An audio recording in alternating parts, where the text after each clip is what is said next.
What is up, everybody? We are starting the platinum run for this. We're going to start with the tedious thing, just getting as many kills as possible on certain weapons so we can unlock the infinite rocket launcher.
Got some work to do. We got that one.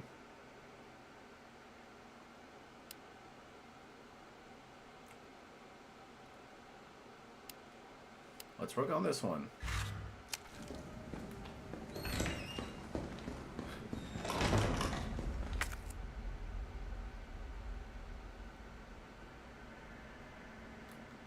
Huh. I thought we were closer to that whole thing. Search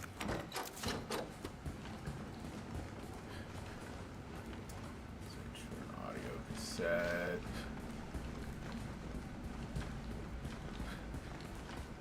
Where art thou, audio cassette? I know where I found the audio cassette last time.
Do I even have the hospital ID card? I thought. Oh.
All the...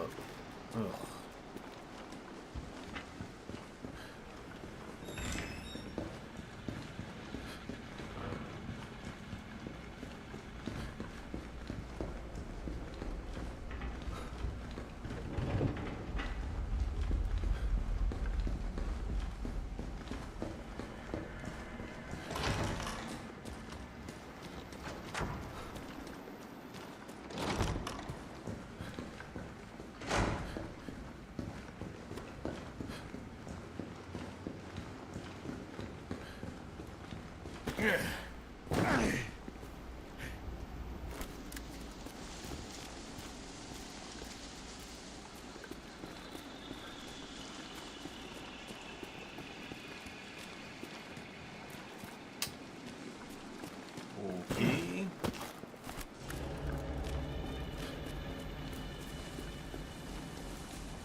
Oh, you know, big guy, right? Big guy, big guy, big guy. Grande pantalones. Dude, that song is getting a little more lifespan due to the memery taking place. I know. How do you I feel think about she knew that? what she was doing. How's your day today? Easy, chill. I didn't do shit today. I got work again tomorrow. Last 2 days it took me out. We're getting really busy Saturdays, which is like really weird. But It's good for tips though, right? yeah, it's good enough. It's good enough. But it's just like no busser like really sucks. Right. No busser is hard. I feel like I just got off doing a construction shift. Have you done construction before? No. Oh, okay. But just how you would imagine it feel like. I'm just like sore. Just, like, yeah. lifting shit like literally like for 5 hours straight. How many push-ups can you do? Could maybe 210, 15, maybe 20. I'm not too sure, honestly. 10 to 20. Dude, honestly, man, I'll tell you this. Push-ups are so fucking awesome as far as, like, what they accomplish for you, like, I guess, discipline, not just discipline-wise, but, like, what they, like, do for, like, shaping up your physique. You know, like, I need to start doing this again, but, like, in between doing anything, if I had, like, some free time, I'd just drop down and do, like, at least, 25 to 50 push-ups. And, you know, like, it would really, like, start, like, establishing, like, good tone for my body and stuff like that. Yeah, it's not a bad idea. You sound very tired right now. No, I'm chilling. I just, shit my brains out today, like today and last night. That's nice. By the way, you're on stream right now, so. Okay, Shit. cool. That's probably what has me so fucking tired. What? Shitting your brains out? Shitting my brains out, yeah.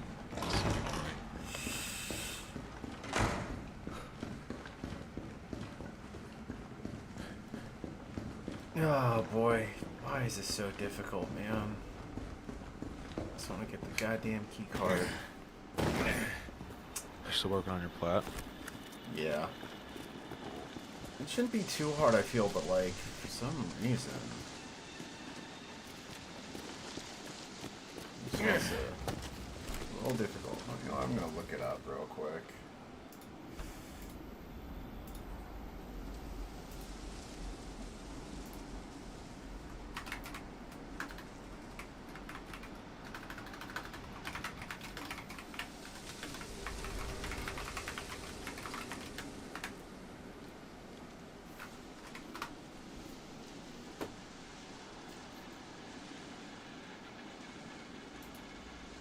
Hey guys, Lethal Leslie here, and today I'm going to be showing you how to get the locker room as the key card for the hospital in Resident Evil 3. So just to be clear, that is this door right here. This is the locker room key, which we obviously do not have at the moment. And here's an example of a room that needs a key card. So it can be quite tough and you can get quite stuck on where you're supposed to go to do this. So first off, you need to go to the second floor of the hospital. So what you're going to need to do is you're going to need to come to the second floor of the hospital. When you're on the second floor, you're going to want to run and look for this yellow tape here. You have an option to jump over with the yellow tape there, and another option to jump over with the yellow tape there. I suggest you take the first one, which is over here, because you do get an extra item if you do it this way. You're going to jump over and you're going to be able to pick up an attachment for your weapon down here. So pick that up and put that in your inventory, and then you're going to hop the bench. And on the other side of the bench, there's a green herb here, as well as a key on the floor. Where is the key on the floor? Right here it is. So you're going to want to pick up that key, and that is the locker room key.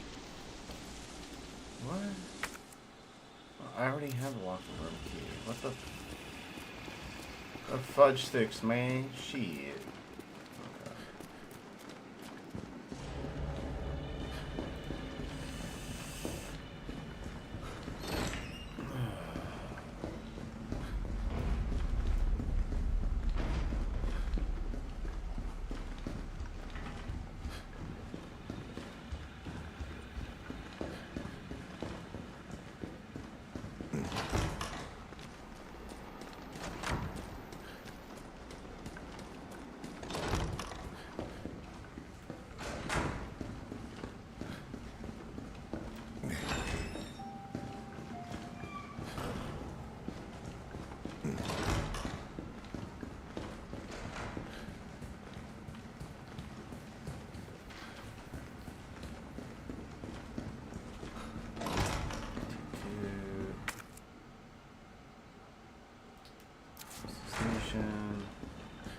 Dude, I'm kind of ready. I'm kind of um looking forward to see what happens when High Guard comes out tomorrow. Oh yeah. Apparently it's good, even though people are kind of shilling it and blasting it. Really? Apparently, but dude, I don't know. I don't really know anymore. I don't know how to judge anything because all the people were like, "Well, I got flown out, blah blah blah," to go play it, and They there's got been a flown couple out to people- go play it. Exactly. But there's other people who were like, "Oh, I lived in LA and I got invited to play it. It's pretty good." And I'm like, dude. It's all really fishy to me. I've never in my entire life seen a company shoot themselves in the foot by not like promoting. Were you around for the whole Dragon Age the Veilguard debacle? No, what happened? Basically, the company that made it, I forget what company. Oh, it was it's a company that made Dragon Age. The games keep on flopping. CD? No, it's not. Dragon Age. It's not CD Projekt Red. They also made Anthem, I believe. Oh, okay. People like Dragon Age, right? Wasn't that a pretty like? People cool RPG? love the series, but this one was an abysmal flop. But anyways, they got a bunch of like influencers that they knew were gonna give positive feedback about, and like didn't do the same for everybody else. So they got to pick. They basically picked and chose which influencers got to play it, and would judging by like whether or not they would give it good or bad press. And yeah, Oh, whole and then stink it came just, out like- of that, especially when the dust settled and everybody realized that the game was hot garbage. I see. Yeah, so it's not new. It's basically like a byproduct of Gamergate, essentially. Yeah, it's. We had this convo yesterday, but Yeah. these people are just the most toxic gaming in my entire life. You know, Yeah. the CEOs, really, they're strange people. They're not even. They never picked up a game before. They're just. Or they have and they just like self-insert. You know what I mean? That's kind of what happened with Dragon Age. Like the person that like made it, directed it was like trans, and like they just put like non-binary themes in a game that takes place in like the Middle Ages. It's like, bruh. I see. Fucking yeah. Well, It was we'll see ridiculous. tomorrow. We'll see Yeah. if the shit show hits tomorrow, because it's just all fishy. It's fishy. It's weird. Right. You pay however much to get it at the end of the Game Awards, and then you go silent for a month. That's weird. That's ideally, aren't you trying to make as much noise as humanly possible off of that, jump off point? Yeah. Exactly. No one's that stupid, right? Like no one's that stupid to just. Man. I keep saying that, and then people impress me every day, so I Yeah. stand corrected. Yeah. Exactly. It's kind of like when the- Never underestimate the depths of the human psyche and the stupid depths that it will plunge into. You know. That's true. No, that's very true. What's up next? How you doing, man? Oh, just had to go fucking start my car because it wouldn't start. Oh, still being stupid car, huh? Well, A stupid battery, more like it, I suppose. It's just, dude, it's the fucking cold, and it's an Yeah. old ass fucking battery. Yeah. It's, what is it, -24? That's before Fucking wind chill. Have you ever told your car battery that it needs to stop being so negative?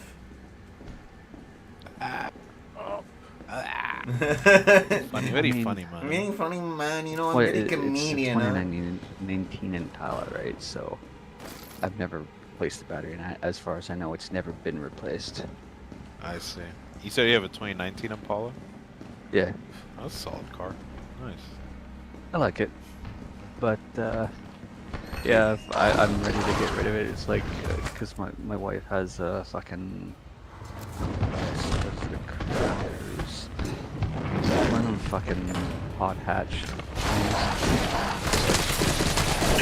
has all the fucking bells and whistles and shit. It's like, oh, better start my car. Let me pull out my phone and use my app. Fucking too.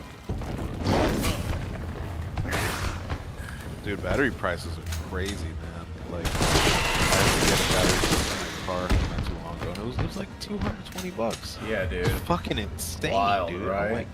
I was like, I remember I looked at him. I was like, brother, like, because I love AAA and I love the service they give me. They're really upfront. But I was like, man, nah, it's gotta be less than that. Like, I'm not trying to like haggle with you, but come on. He goes, nah, man, it's lithium and tariffs and blah blah. I was like, That's what I was about to say. It's the battery components that have like a lot of tariffs on it. It literally went like within a few years. It went from like 120, 140, 180, then 200. Like in like 3 years. It was kind of gnarly. But Dude, that's why fucking tariffs are like no bueno for fucking business, man. yeah, man, not good for anybody. Exactly. They're bad for everybody, Crazy. both sides, whatever. And that's the thing. Like AAA was always like they never throttled me. They're super like transparent with their pricing, which is why I love their service. You know, and I was like, guys, like that's crazy. But it's insured, so if I need a new one in the next couple years, I just get it swapped out, which is nice. Peace of mind. Fuck around with like a cheap ass fucking battery. Try Like it, man. especially no, I'm not gonna buy a cheap ass fucking Oh, battery. okay. Not in Winnipeg, dude. It's Okay, that makes sense. That makes sense. yeah, dude. Like if I had like a garage or a place I can plug it in, so like it heats up oil panels. in. Pretty much, yeah. If that was the case, I'd be like, yeah, I can kind of, I just need something. But because it sits outside and I can't plug it in overnight, yeah, I need something that's like fucking. I might actually go with a green battery. Yeah, man. Yeah. Safety, right? You don't wanna Yeah. Either that or just kind of deal with it for a fucking year, and then I fucking trade it in for something else. Do you also don't have a garage? You're welcome. No, you. Yeah, no, it's all street parking, dude. Oh, shoot, no, same here. Garbage. Yeah, you think I fucking live in the rich white area? I don't know. I technically I kind of do, but like I'm not rich. I just pay my rent. No, I live in like one of the two roughest parts of fucking town in Winnipeg. Shit, dude. Yeah, it's the west end and the north end. Is this it the year kind of fucking place rough. you step out and the hairs on your neck kind of stand up a little bit? Like you kind of gotta be, or is it? Not my area. It's not that bad. Like the north end is like heavy gang activity and shit like that. Jesus. Okay. I just saw your comment next. Gamergate. Getting gay, huh? Gotta pay attention to chat if you're Yeah, I'm getting used to it again. Like I have like with my setup for some reason my restream chat is not doing its thing anymore. The actual app, so I have to like go back to a website, which means that I have to constantly switch in between the guide and the chat, and I have to like be cognizant of it.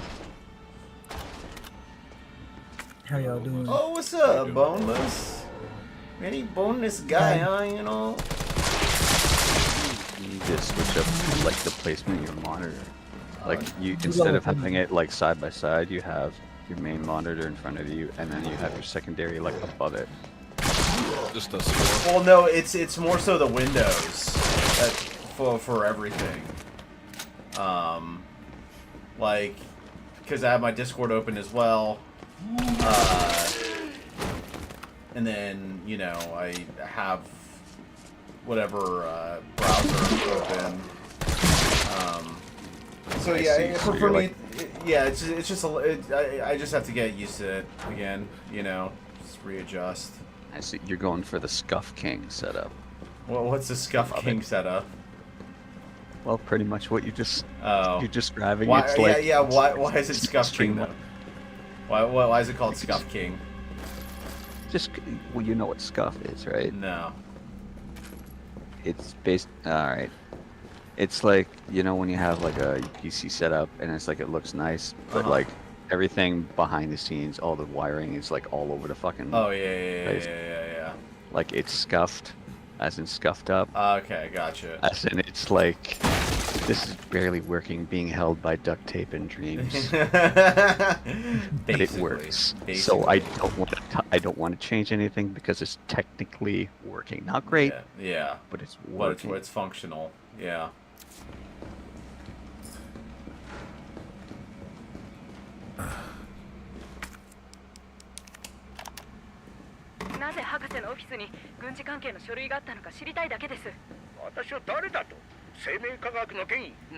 I'm gonna What see is if this? I can fucking sit down. Fucking use Calling that in. shit. I'm gonna use that shit this weekend. I don't feel like fucking work this weekend. So, Fuck them, bro. Like everyone else in the entire planet uses it all the time. Like, oh, he called in sick. Well, but I'm gonna use that shit, dude. Fuck y'all. You ever feel like it's a problem when you do it, but it's like totally fine when the other person does it. Mhm. You know, it's fucking. you are sick, bro. You're sick of yeah. going in. It's not for. I'm sick of not calling in. I'm sick of work. Oh, yeah. No, I'm gonna use Yeah, it though. I that's- think I still have some sick time. It's just like you kind of don't get reward for being a good employee. Sometimes when like they don't see you for a weekend, it's kind of like, oh, like how are you doing? You okay? Like I Yeah. think you gotta kind of That's one way to look at it. You got to make your I presence mean- scarce. You know. A little bit, yeah. When they see your face every day, I feel like just eventually, grinds their gears. I don't know. Maybe it's just, I don't know. Just talking out loud, thinking out loud. I mean, your frustration is not something that's uncommon.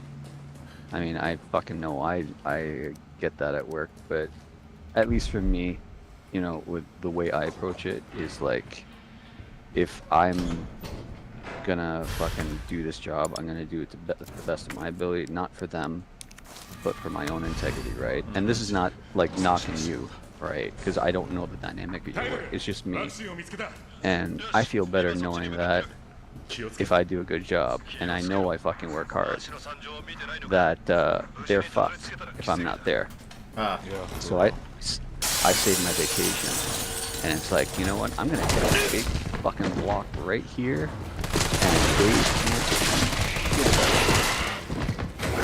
and and it brings me no small amount of joy knowing when I come back, and then they're like, the place is on fire, and I'm like, that's what you fucking get. That's what you get for being fucking lazy. Learn to run your business, man. Oh, dude, my business is fucked, dude. It's a bunch of old fucking white men at the top who think they fucking know better than everybody else, and then they do some retarded ass fucking, and then they inevitably fucking gets up. They start blaming each other, blaming everybody else except for themselves. It's like one of those fucking scenarios. Yeah, dude. Yeah, you don't owe shit to your job, man. You really don't. Like it sucks because I need my job, but like I've taken sabbaticals here and there. It's kind of been on and off, so I'm kind of like I think I don't know. That was such a quick pause. Huh? Oh, sorry, I was watching that stream. I feel like they wouldn't give a shit. I feel like they'd rather have someone they know is not like a weirdo or like fucked up. And if they just have to fuck off every now and then, I'm sure that's fine. If I owned a business, that's how it would be with me. As long as someone's just like super transparent with me, I'd be like, yeah, dude, just take your time, but just come back whenever, Hey, dude, like honestly, at the end of the day, We're all like, human, they- man. Fuck. Well, they're all human, and like at a corporate level, man, yeah, like, dude, you're just a fucking number. So I honest to God, I don't blame you. Where you're like, you know what, this is just a fucking job. It's not my fucking life. Yeah, seriously. If they paid me more, I'd probably treat it like that, but Yeah, it's funny Money how talks. you know, yeah, exactly. When you give people incentive, they fucking do shit. yeah, they don't fucking. Oh, there's a fucking big shitstorm in my work right now. Cause like everyone's like fucking. Right now we're reduced hours because fucking, like I make cabinets, right? And because of the fucking tariffs, everything's fucked up. So there's not enough fucking numbers to justify the number of work hours for everybody. Yeah. So people are getting more and more and like more pissed off with not having fucking hours worked. But then they still want the exact same amount or more output. And Yeah, people that's always how it goes. It's bullshit, dude. That's Yeah. always how it goes. And basically people are at a point where like, you know what? I'm gonna make more hours for myself by slowing the fuck down and making sure I have to fucking come in. Yeah. You know? Yeah. Call their bluff, man. Fucking, you know, like just fucking keep calling out and shit. It's like, all right, you guys really want to fuck around? We can fuck around. You know? Oh, dude, Fucking, fucking assholes. like, dude, 1000%. Like, there's fucking machine operators, and like one of them, fucking Moses, really great guy. He has one fucking speed, and it's light speed. Really, like, I like working with him, right? The other guy, fucking, he fucks around. He fucks around like a lot. But if he has a fucking quota, no problem. Fuck around for like half a day. He's like, yeah, I'm paying this out. Yeah, yeah. And he does it all the time. It's just like I have to make it any fucking harder. If I do, it's like I don't really get recognition, and I'm just fucking myself over. But like the next day, we're like, oh well, you matched your quota. Now there's no fucking work. Yeah, you're not working well. Yeah, dude. You get fucking punished for being a rock star at work sometimes, man. Oh yeah, You know, that's kind of why whenever I don't really blame my second in command, but like a district manager, I've known her for like a really long time. I work with her person. But anytime she tells me to do anything or something's like this, or she wants it like that, like I'm respectful, but I kind of ignore it because I'm like, this last like couple of years, the numbers have just only gone up because of our, you know, I'd say pretty good service and really like putting that forth. So I don't want to hear it. If I get my fucking job done and the numbers are up and I'm upselling people on food, like I don't fucking hear it. The restaurant went from making to like easily now like 2 or 4 on bad days and like 7 to 10. That's because me and everyone else is just really trying hard. Yeah, I don't want to fucking hear it. Especially when my old manager was a fucking retard, you know? Like, taking sick days, like, non-stop, you know? And it's like, they take sick days non-stop, all good. I, like, fuck up one little thing at work, or I don't remember the 5 million things I gotta do, and then it's like, oh, I get fucking, like, reprimanded. It doesn't load to me anything. I'm here every fucking day. Like, don't talk to me, you know? I'm here every you ever fucking watch the movie Office Space? day. Yeah. Yeah, it's like that, dude. It's like that, man. That whole speech he has in the middle. It's like there's enough incentive to work just hard enough.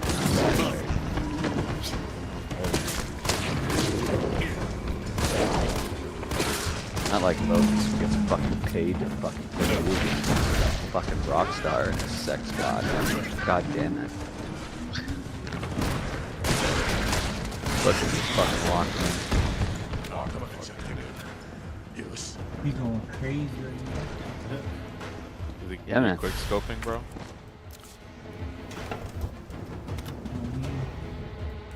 now. I don't know what he's fighting. He's fighting. Bonus, he's you ever play Resident Hunters. Nah, I haven't. Those big lizard things. Ah, shit, we got him. Right now, I'm just farming kills right now, Boneless. Just farming some kills. That's what you know. What is this for achievements and shit? So it's so I could get the infinite rocket launcher. Oh, Jesus. I mean, that is a fucking easy weapon, especially for fucking. Yeah, turn down the fucking sound makes it- effects in this game so I can hear you guys. Audio. Yeah, acknowledge me, damn it. Notice me, senpai. Notice me. No, it's witness. That's what it said. Ah, fuck. You're right. Fuck it up, man. It's okay. I can do without you even asking.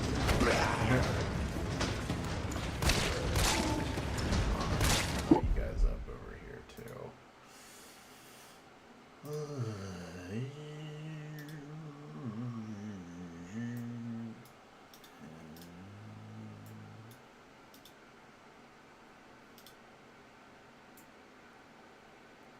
Go.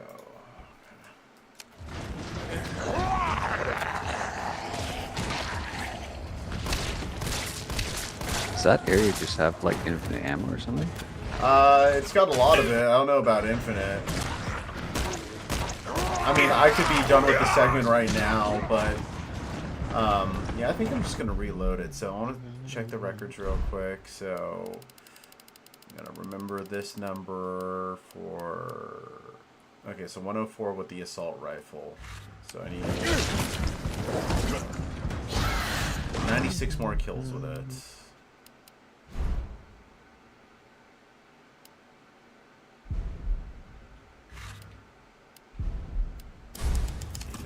At least it's not tracking it per playthrough, because that Yeah, would be exactly. fucking Yeah. insane. Yeah. So let's make sure that. Oops. Boys, he's saved scumming. Mm-hmm.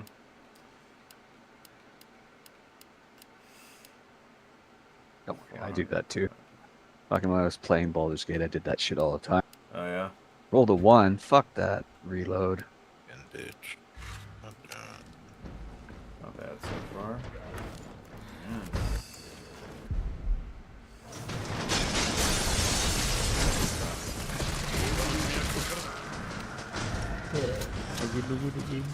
Immediately to the fucking dick.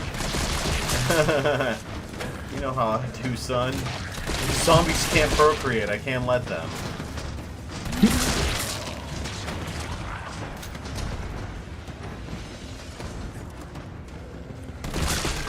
Alright, Joe, I might be back in a sec. Alright, catch you in a Alright, sec, bro. man. Peace. Peace. Daishi.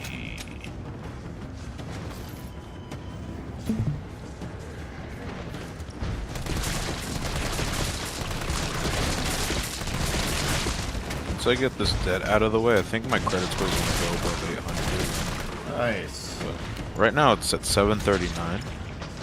What's the death from? Debt from? Yeah. Just various things. I was kind of door dashing a little too much, but Big thing that the credit bureaus look at is like, it's not if the debt gets paid, it's like, do you have the funds or means to like pay in big clumps? yeah, that should be good the next couple months. I should be free. Oh, what's up, Robin? How you doing? What's up, buddy?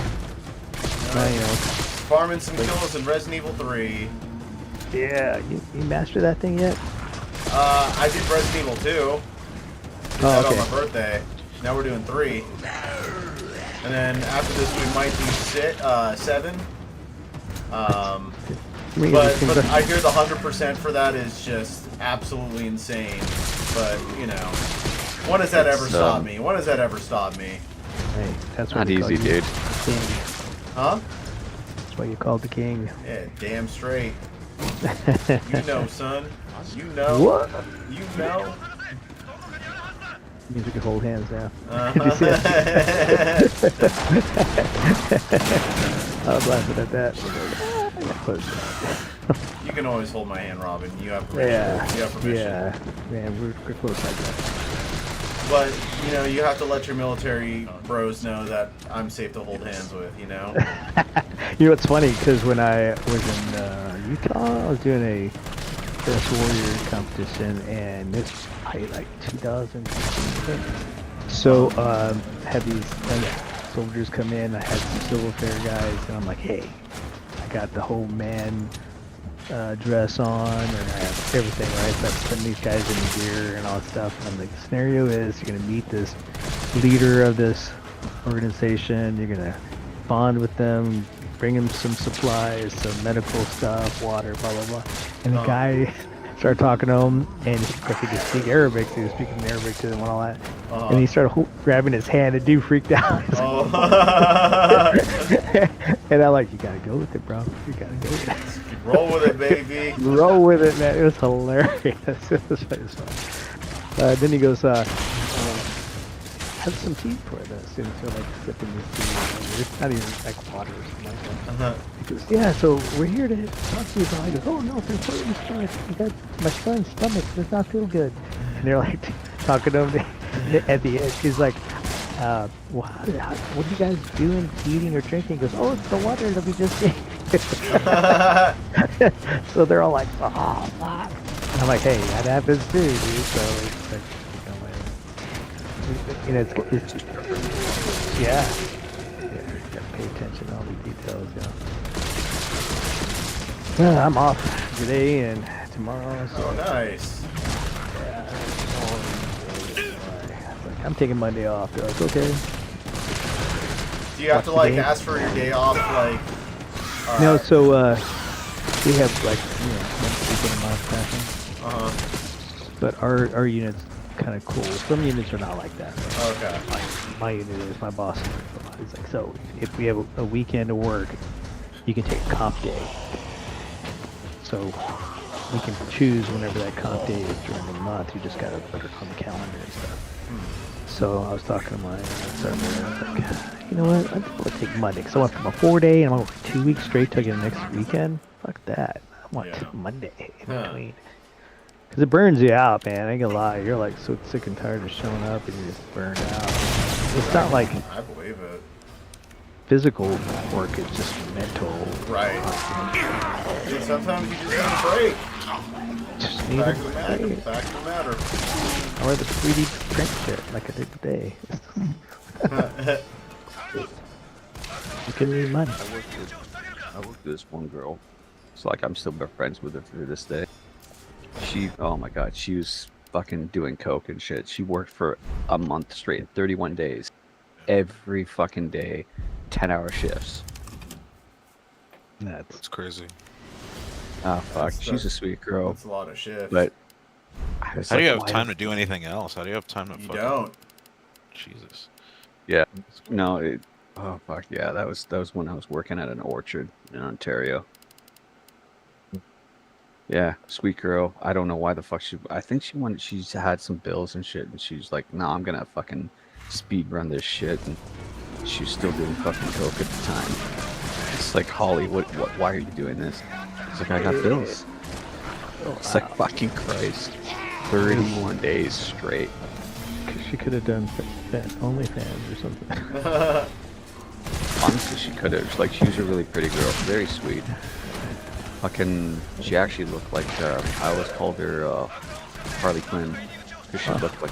Uh-oh. Red flag. Red flag. A red flag I like, but a red flag crushes. A 1 hour flag, right?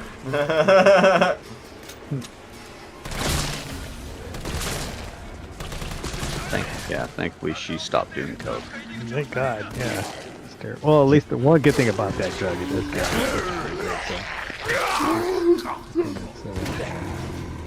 can have side effects over time. Other Yeah, than like you're insanely productive. yeah, right.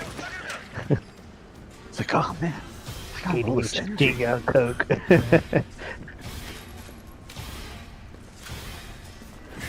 Well, I just want to say hi, guys, and we're heading out. Some Alright. rest. All right, brothers. You have a Good good talking to you, time. man. Yeah, bro, you have a Good good night. night, bro. Good night. Good night. Good night.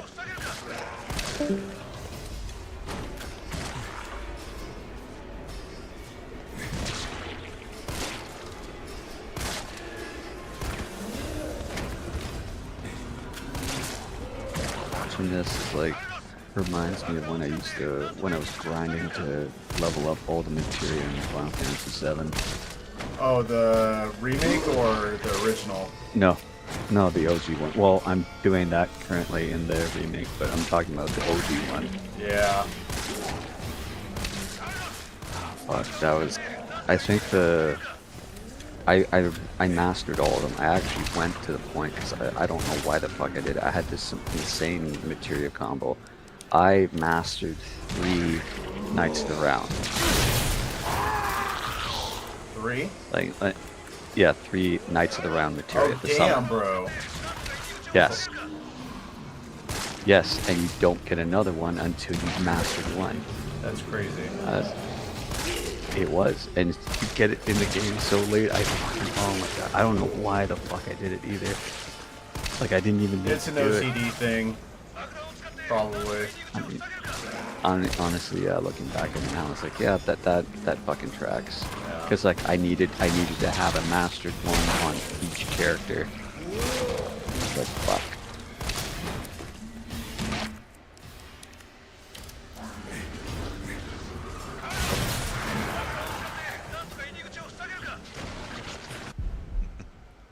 Shout out to starting weapons that stay useful throughout the whole game. Gotta be one of my favorite genders. I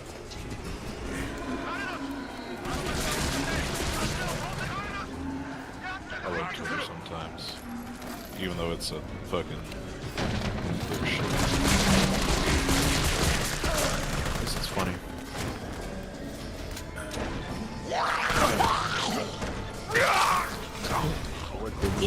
If it isn't Twitter, it'd be something else, man. Yeah, sure. Like before Twitter, there's fucking Reddit. Before Reddit, there's fucking 4chan. Before 4chan, there was IRC boards. Which piracy boards were you using? Fuck, there's... I can't remember. It's going back too far. A bunch of IRC channels. Yeah, I remember MIRC.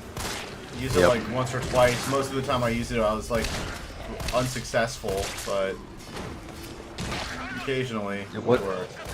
It wasn't exactly like, at least like this is going back like fucking 20 years. It wasn't user friendly. Yeah, definitely was not. But it was like the original gateway to the dark web and shit. Yeah. That I remember. Oh fuck yeah, I was part of some really fucked up channels too. Oh really? Oh yeah.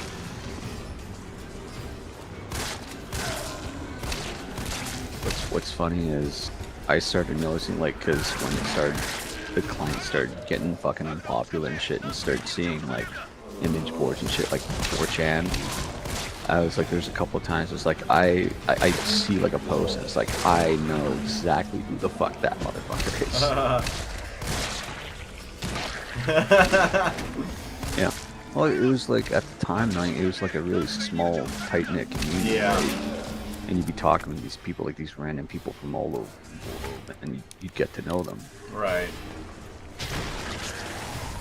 You get to know them, their proclivities, fetishes. That's a word. That's a word. Proclivities? Yeah. Yeah, that's definitely a word. Very educated. Very educated man, you know, I use like proclivity, you know, very strong word, very 3-point word. Oh fuck, man! And when that fucking orchard I was working at in Ontario that I mentioned, I got fucking made fun of one time because I used the word disheveled. That's Just wanted to say hello. I don't got time to play. Just wanted to say hello. I miss you, brains. I was taking screenshots for CIA. Back to his joke and laughed at it again. Took a screenshot to remember it forever. why. What's your boyfriend saying, Brains? What's your boyfriend saying, brother? The duality of man from the other night. I just didn't want to forget that because I was cracking me up. I was thinking about it. Oh. Duality. You look back up the chat. Into my eyes. The Lady Demetrescu, and then shut up, Kevin. And then it had freaking Norman Osborn like freaking out, looking at the sky, and then the other one is like wagging his thing out. So I don't know. And that's the duality of man. That was it. Shut up, him. He's like, actually, blah blah blah. Anyway, yeah, me and Wally were playing some Battlefront 2 today, so that was pretty fun. Yeah.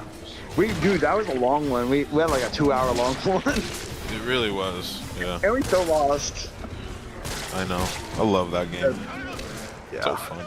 I don't know how it's still fun after all these years, but it's For real. good. because it doesn't have all the fucking And you're gonna microtransactions hop in it. on about like Warhammer like animations or whatever. So just want to say hello. For sure. Wait, what are Warhammer animations? What's that? Anything Rule 34 content, dude. It's like a mini-series online. It's not free though. My guy, my friend, it's Prun's brother. He bought the subscription and he let me use his account, so it's pretty nice. Okay. Anyway, I gotta go. Later, dude. See you, G. See you tomorrow. Later. Bye. You know what? I miss games that had subscriptions. Just because like it kept all the fucking normies out and shit. That makes sense. That's fair. You know what I mean? Like when MMOs started going to like free to play, it's like then you get all like the fucking pieces of shit like coming in, like all the fucking hackers and stuff. Like the casuals are one thing, but it's like the people who just start fucking exploiting the systems and shit like that, and like they'd start making farming accounts and stuff.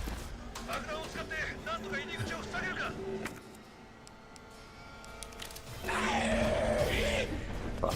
I think, oh Christ, I think like fucking WoW is probably one of the only real MMOs left still going.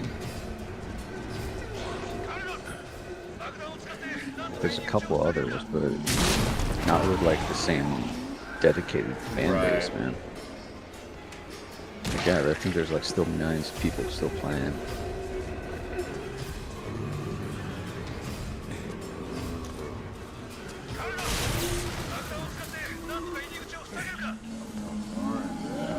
Reset again. You finish the AR kills? No, I think we got a lot more in that sort of department. Start from over here.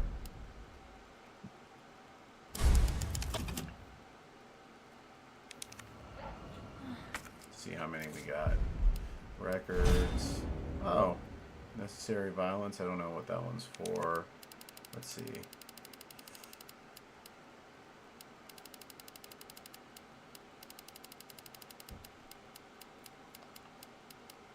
I've killed 400 enemies though. Assault rifle. We still we need 40 more to get the 200. Then we have to get 400 after that. The handgun. God. Let's see.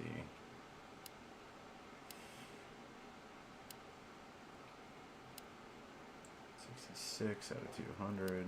Getting there.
Wait, Waleed, what's it called for an Indian when, or whatever the language, for the guy that looks for people to fuck him in the butt?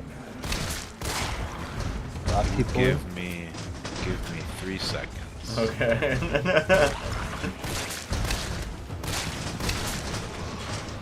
It's like running through his mind palace. Look up the term.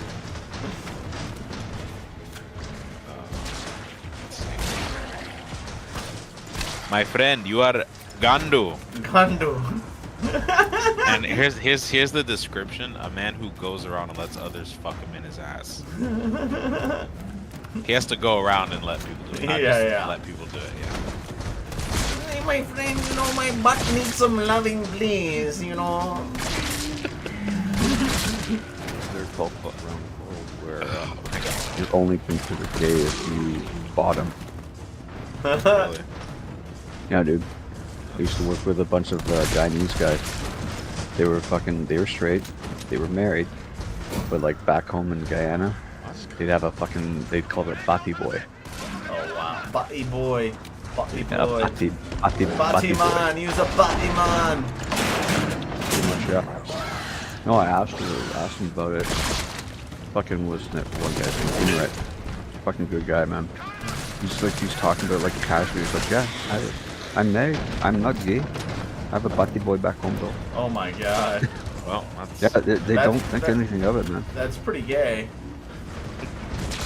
what was that? What was that video? I'm not gay. I have a girlfriend, but I have No. relationships with men. No, I have relationships with women and sex with men. Yeah. Man, I hate to break it to you. That makes you gay. Or was it Ice-T who gave him? Yeah, the yeah, fucking- that's Ice-T. Fuck you, dude. Give a shit, man.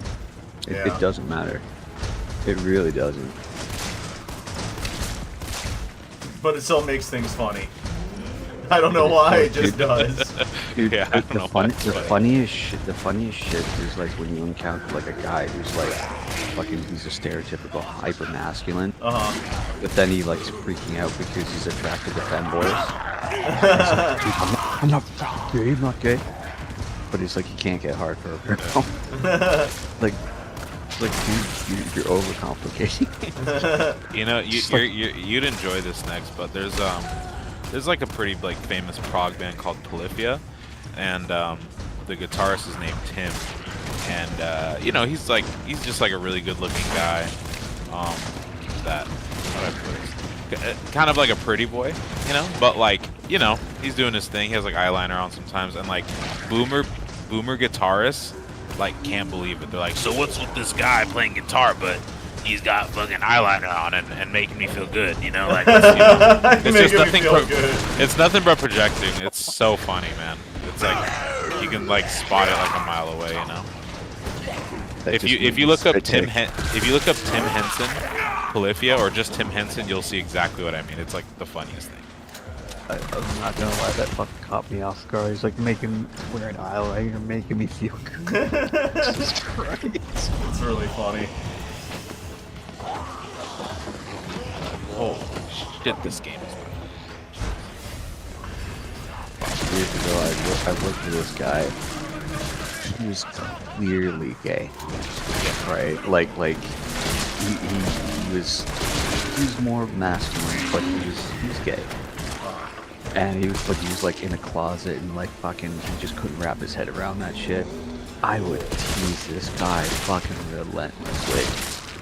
Like, I'd come into work and be like, hey man, are you gay yet? And he's fucking mad. Gets so fucking mad. He's like, dude, don't, you're not, I'm just checking. I'll ask you again tomorrow. Oh my god. I got fucking pulled into HR about it. I believe that. Dude, how lame do you have to be to like not be able to take a gay joke, dude? Oh, dude, I mean, it's hilarious when they pulled me in. Like the one fucking HR lady just started there. Most of the other people knew that I was fucking with them, right? And they're like, lay off him. The one time, like, they hired a new HR person, and she's fucking super serious. And then I basically says, like, you do know that I'm pansexual, right? And he's like, are you questioning, like, is it wrong for me to work here because, like, I will date a guy? And then she started getting, like, really flustered and shit like that, and then I just laid into her. And then fucking the HR lady just was around the corner and she fucking yelled at me. She's like, leave her alone. She's oh my god. Oh god, I got so much shit. Dude, I can't stand HR, dude. That's like my least favorite thing in the world. Yeah. Like, I've never worked in like a company that big enough, but like, isn't it just like dude, they're so politically correct to the point of it being offensive. yeah, The whole point purpose is so that they're supposed to be protect the company from employees and the employees from the company. Right. Because they're supposed to adhere to government like fucking regulation and laws. However, that's usually not how it works in most places. Yeah. See. And Christ, my word. Here's some fucking juicy gossip for you.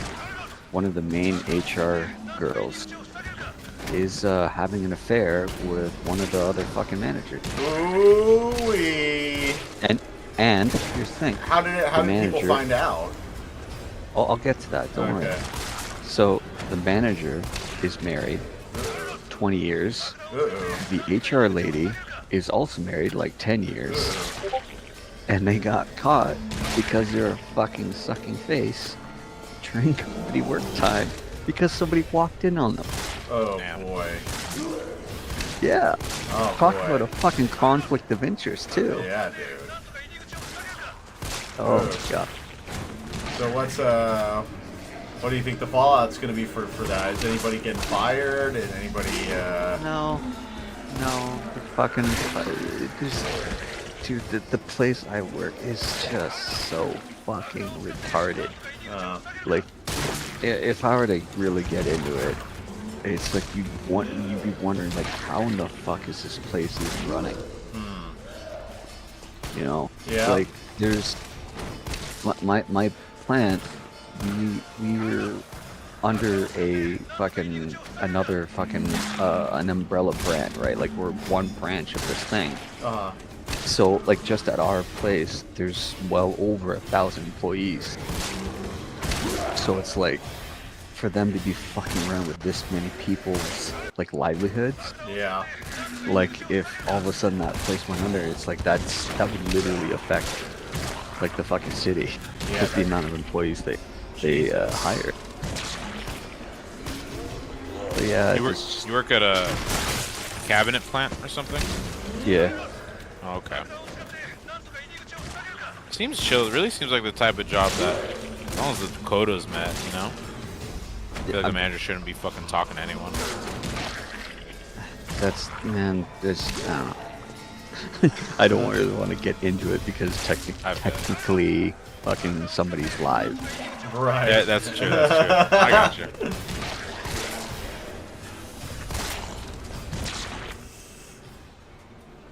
Yeah, dude. You live in Russia, right? Yep. I'm Russian. We will take over your decrepit country soon.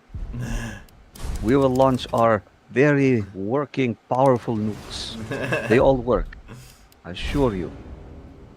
We got suppressing fire and gunslinger. Which ones are those?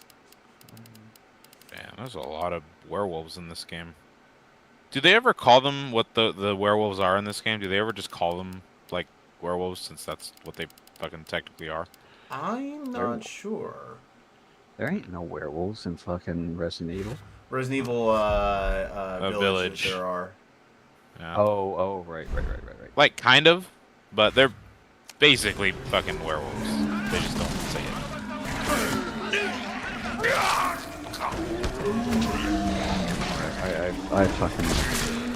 I still can't believe how fucking insane that Lady Dimitrescu was, man. Holy fuck. Even the devs were like, holy shit. When people like saw her and they're like, mommy. Listen, I'm not into like giantess girls and shit like that, but it's like, god damn, you don't understand. I need to die between those thighs. Yeah, for some reason, Lady Dimitrescu, whatever her name is, never really did it for me. You know? Really? Never really did it for me. That's definitely my type. That's definitely like, I like that. Whatever. I think part of it is like the mystique of like a woman with power, you know? Yeah. Confidence and shit like that. Like she's a bad bitch. Right. Yeah, I could see that. It's like I really like the fucking aesthetic, like the fucking the hairdo from like the early 70s, maybe 50s and shit like that. I thought it was like more of a 1950s sort of feel. Yeah. Or maybe even 40s or 30s. Like almost like a fapper. A fapper. Fapper style. Are you talking about yourself? Not talking about jerking off. That was actually a fucking style. Jesus Christ, man! Look in the fucking history. It's the girls who like, you know, they dress in like the fucking Yeah, I know what you're length talking skirt. Yeah, I know what you're The talking fucking about. yeah, the pearls and shit like that. God damn. Jesus. Yeah, that's like 1930s. That's 1930s. I'm pretty sure. Yeah. But it's like that whole aesthetic of the hair and shit like that. It's like I dig it. Yeah, it's cool. It's classy. It's classy. Yeah, I honestly I think that's what did it for a lot of people. Yeah. Like Yeah. a really. I mean, she classy girl. thick. She's thick, you know? Like, her body looks nice. You know, what's not to like? I also don't mind any girl being taller than me. Really? Yeah, not at all. I find it Not at like all. slightly emasculating to be completely honest. Really, Yeah. really. Yeah, I don't. I just, I don't know. That's cool. I think it's more of a behavior thing. As long as she's not like disrespecting me, then it's Right. fine. Well, not unless you like it like I mean, that. the fact of the matter is this: like, it always baffles me when people have like specific height preferences for who they want to date, because like you don't know if the love of your life is going to be fucking like 3 feet taller than you. People don't realize that you don't really choose who you fall in love with at the end of the day. Yeah. No, Really? no. Okay. Like, That's this is the kinda thing, true. like, dude, everyone has preferences. Like, you can't tell somebody, like, I'm not attracted to guys or girls. Or Right, taller right, shorter, right? Right. But like You I'm saying, can't- what I'm saying is like, you know, generally speaking, like we've talked about this before, but like when you fall in love with somebody, it's almost like there's no point in time where you can pinpoint, oh, I fell in love with you there and then. It's kind of like I always have before I even met you. Yeah, I You know? I remember talking to you about that. Yeah. Yeah. Fair enough. So like it makes me really believe that's like, hey, you really don't have to say much other than maybe like, you know, sex of who you fall in love with. You know? There are biological components and shit like that, like pheromones and Right. physical attraction. Like the physical attraction, that's the initial thing, but like to fall in love, it's something that it's not tangible. It's not something you can really explain. It's those unquantifiable qualities that the person has that Right. make them them. And like even going down to the pheromones, like I believe that the soul powers like your whole body. It powers your mind and all that sort of stuff. So in essence, it kind of powers your pheromones. So if you are falling in love with the soul more so than anything else, then you know it's kind of like, well, you know. Yeah, like when you're talking about like vibrations and shit like that. Like the more I study about quantum mechanics, there's like there seems to be some sort of correlation between the two, right? Like what ancient peoples would have described as energy or stuff like that, and then you look to the science that we understand now, and it's like, well, that seems to line up, right? Right. Yeah, like, but the thing that really drives me mad is like when you see like, you know, the stereotypical like girl, like, oh, he has to be over 6 feet, he has to be making 7 figures, he has to have his own car. That's like you list all these requirements, which is fine. Yeah. But it's like you neglect or even cut out potentially having yeah, exactly, a connection, like a really meaningful Sometimes you connection. just bond with people when you really don't intend to. It Yeah, just exactly. happens, Well, you know? I mean, love always, not always, perhaps, but tends to come by when you don't even expect it to, you know? Yeah, Usually. like I mentioned it to you about this. I don't know if while you were there for that conversation. Like, when I fell in love with my wife, like, I didn't expect it. Like, I wasn't looking for anybody for like 2 years and shit like that, because it was like on the back of like a really bad relationship. And then I met this fucking random girl online in a fucking video game of all things. And it's like, you just don't know. Never know. I wasn't looking, and it was like lightning, you know? It's just instantaneous. What did you hear it through? Did you, like, was there, like, voice chat going on, or was it, like... Oh, yeah. Okay, Yeah, so, did you, Dungeons like, and have Dragons some sort Online of was spicy. intimation when you first heard her voice or something like that, or...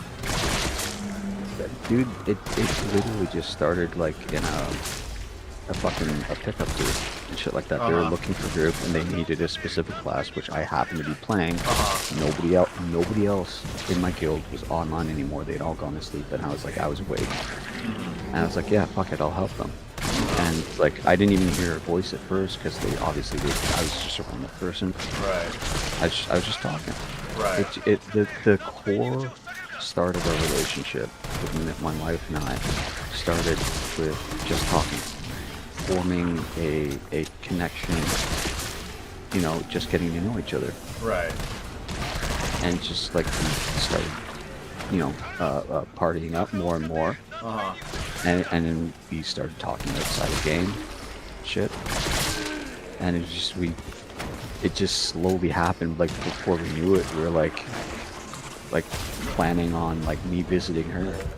Huh. You know, like it was fucking crazy. Yeah, so basically, you had no idea when you, like, you know, when you first interacted with her that you would end up falling in love with her. Yeah, exactly. That's crazy. I had no idea, but it's like when I go back looking through, like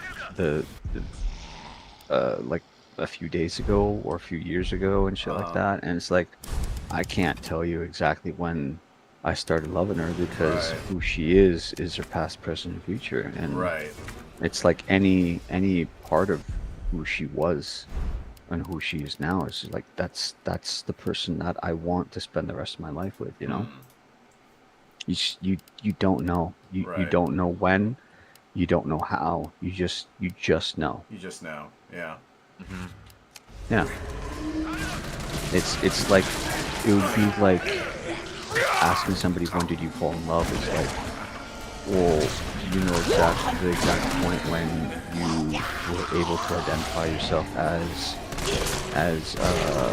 male or female or human. It's like you don't know that, you just know. Interesting.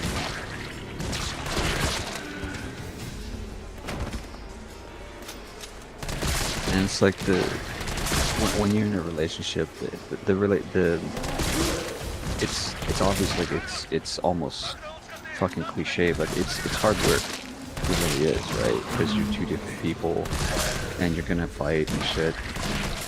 And the thing that makes it strong and beautiful is not that it will be eternal. Because like one day, one of you is not going to be there. Right. You know, the inevitable conclusion of life. But it's just like fucking what the one line that Vision spoke at Age of Ultron. He said a thing is not beautiful because it lasts. You know? Yeah. It's just like knowing that it's what you have is finite means that you hold on to those every moment that much more, because you know there's one day you're gonna say goodbye to that person for the last time. You'll say hi to that person for the last time. You'll say I love you to that person for the last time. And like fairly often you never know when that last time is. That's why it's important, like you take every moment as it is. You know, as if it's never gonna come again, because each moment that you live, that's a moment that will always be gone. Yeah. You know? Yeah. The only thing you have is the now.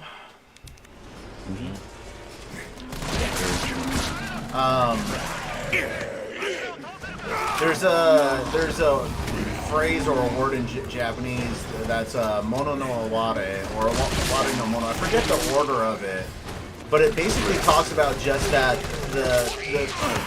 the fleeting existence of beauty and the appreciation of it. You know, and you know, cherishing it, so to say. Yeah.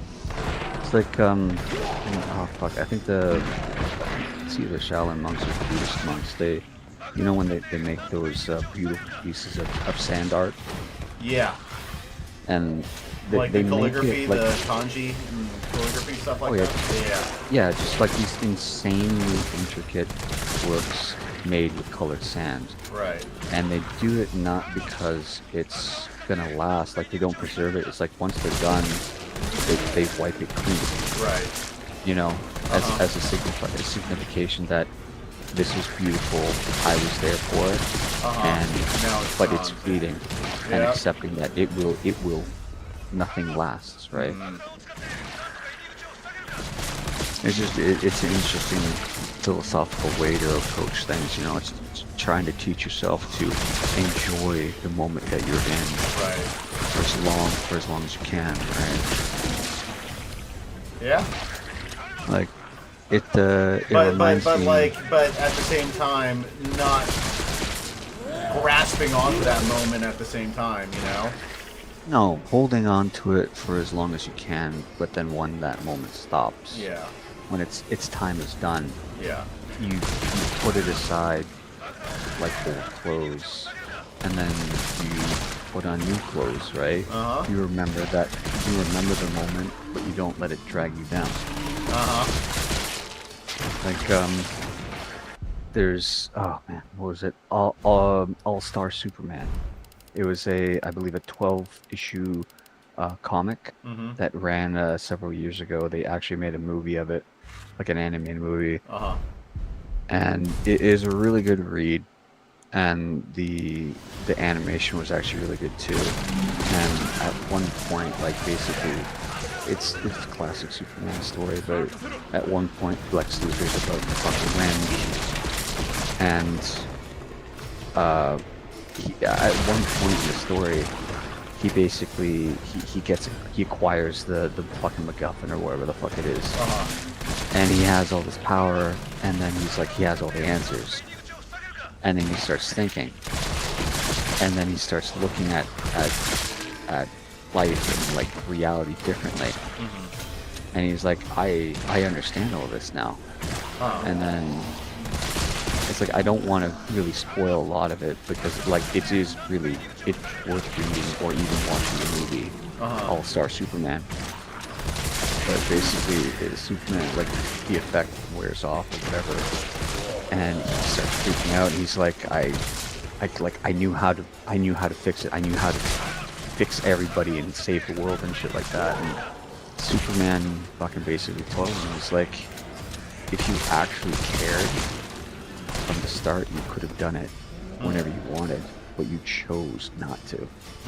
And it's like the fight didn't end with like this big standoff. It's like Lex like he gave up because he's like, you know what, I could have. And it took him seeing things at a larger perspective than his narrow viewpoint allowed, to realize that like he was looking at the wrong things. He was taking for granted the things that he already had. Perspective. Yeah, pretty much. Yeah. Again, it's definitely worth the movie that they made for it. They made an animated movie out of it? Nice. Yeah, All-Star Superman. It's definitely worth watching. If you could get a hold of the comic, it's actually a really good read too. Okay. I'll look out for it, definitely. Yeah.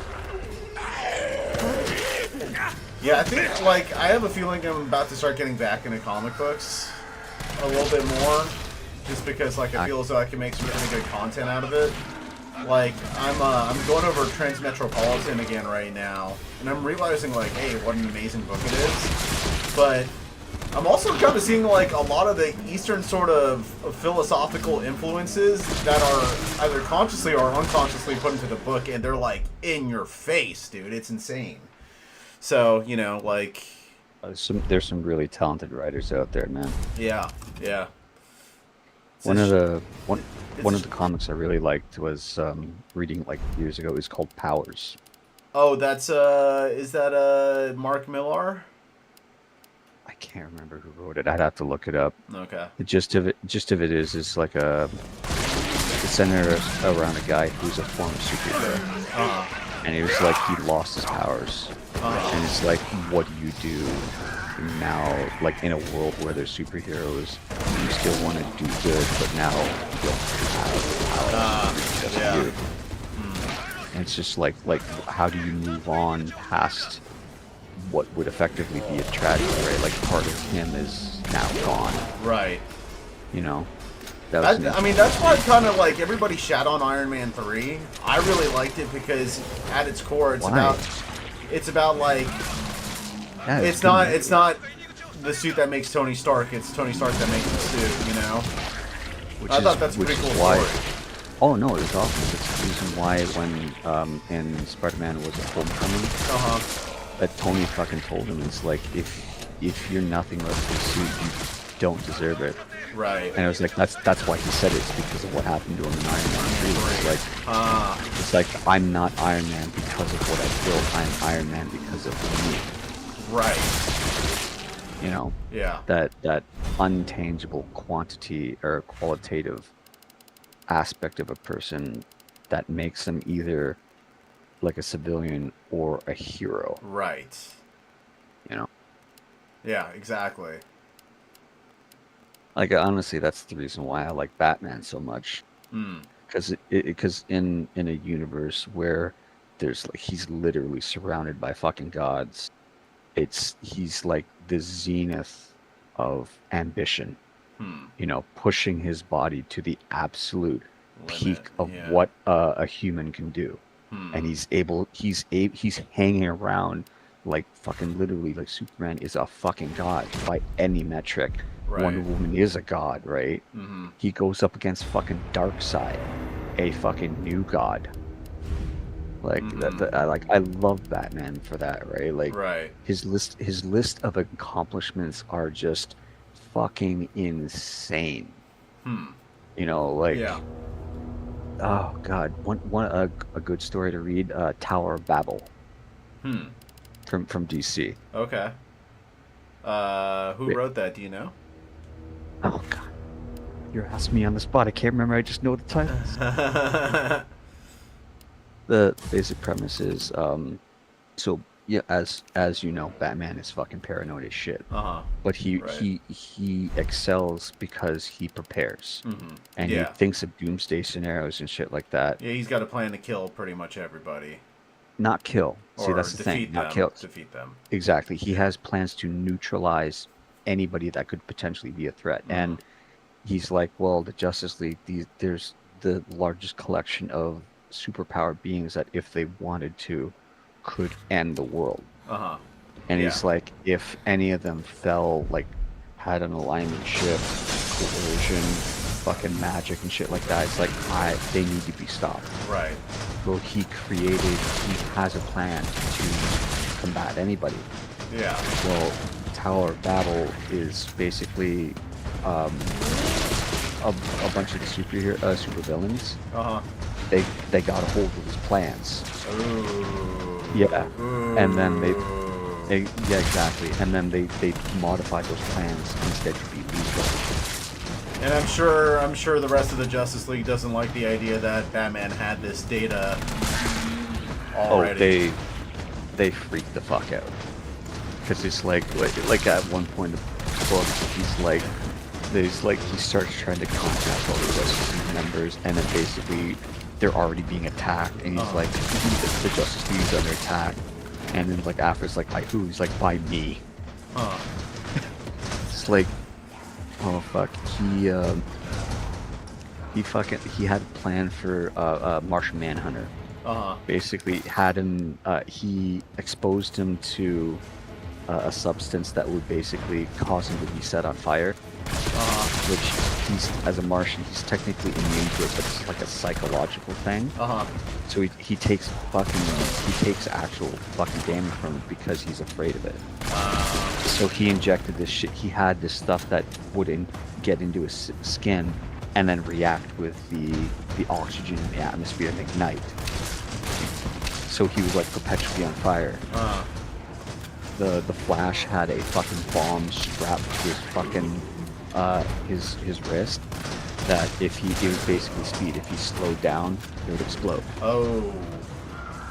Exactly. Yeah, they were all fucking twisted. At one point, like Bane fucking buried him in his parents' grave, like Batman's parents' Bruce's? grave. Okay. Uh-huh.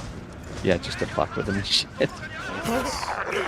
Yeah, like, oh man, it was the Justice League. They after everything was said and done, they like, dude, we have to have a serious discussion as to whether or not you're going to be a part of this Right. group. And he's like, I was like, I'm not gonna fucking sit here being questioned by people who could, if they wanted to, kill everybody.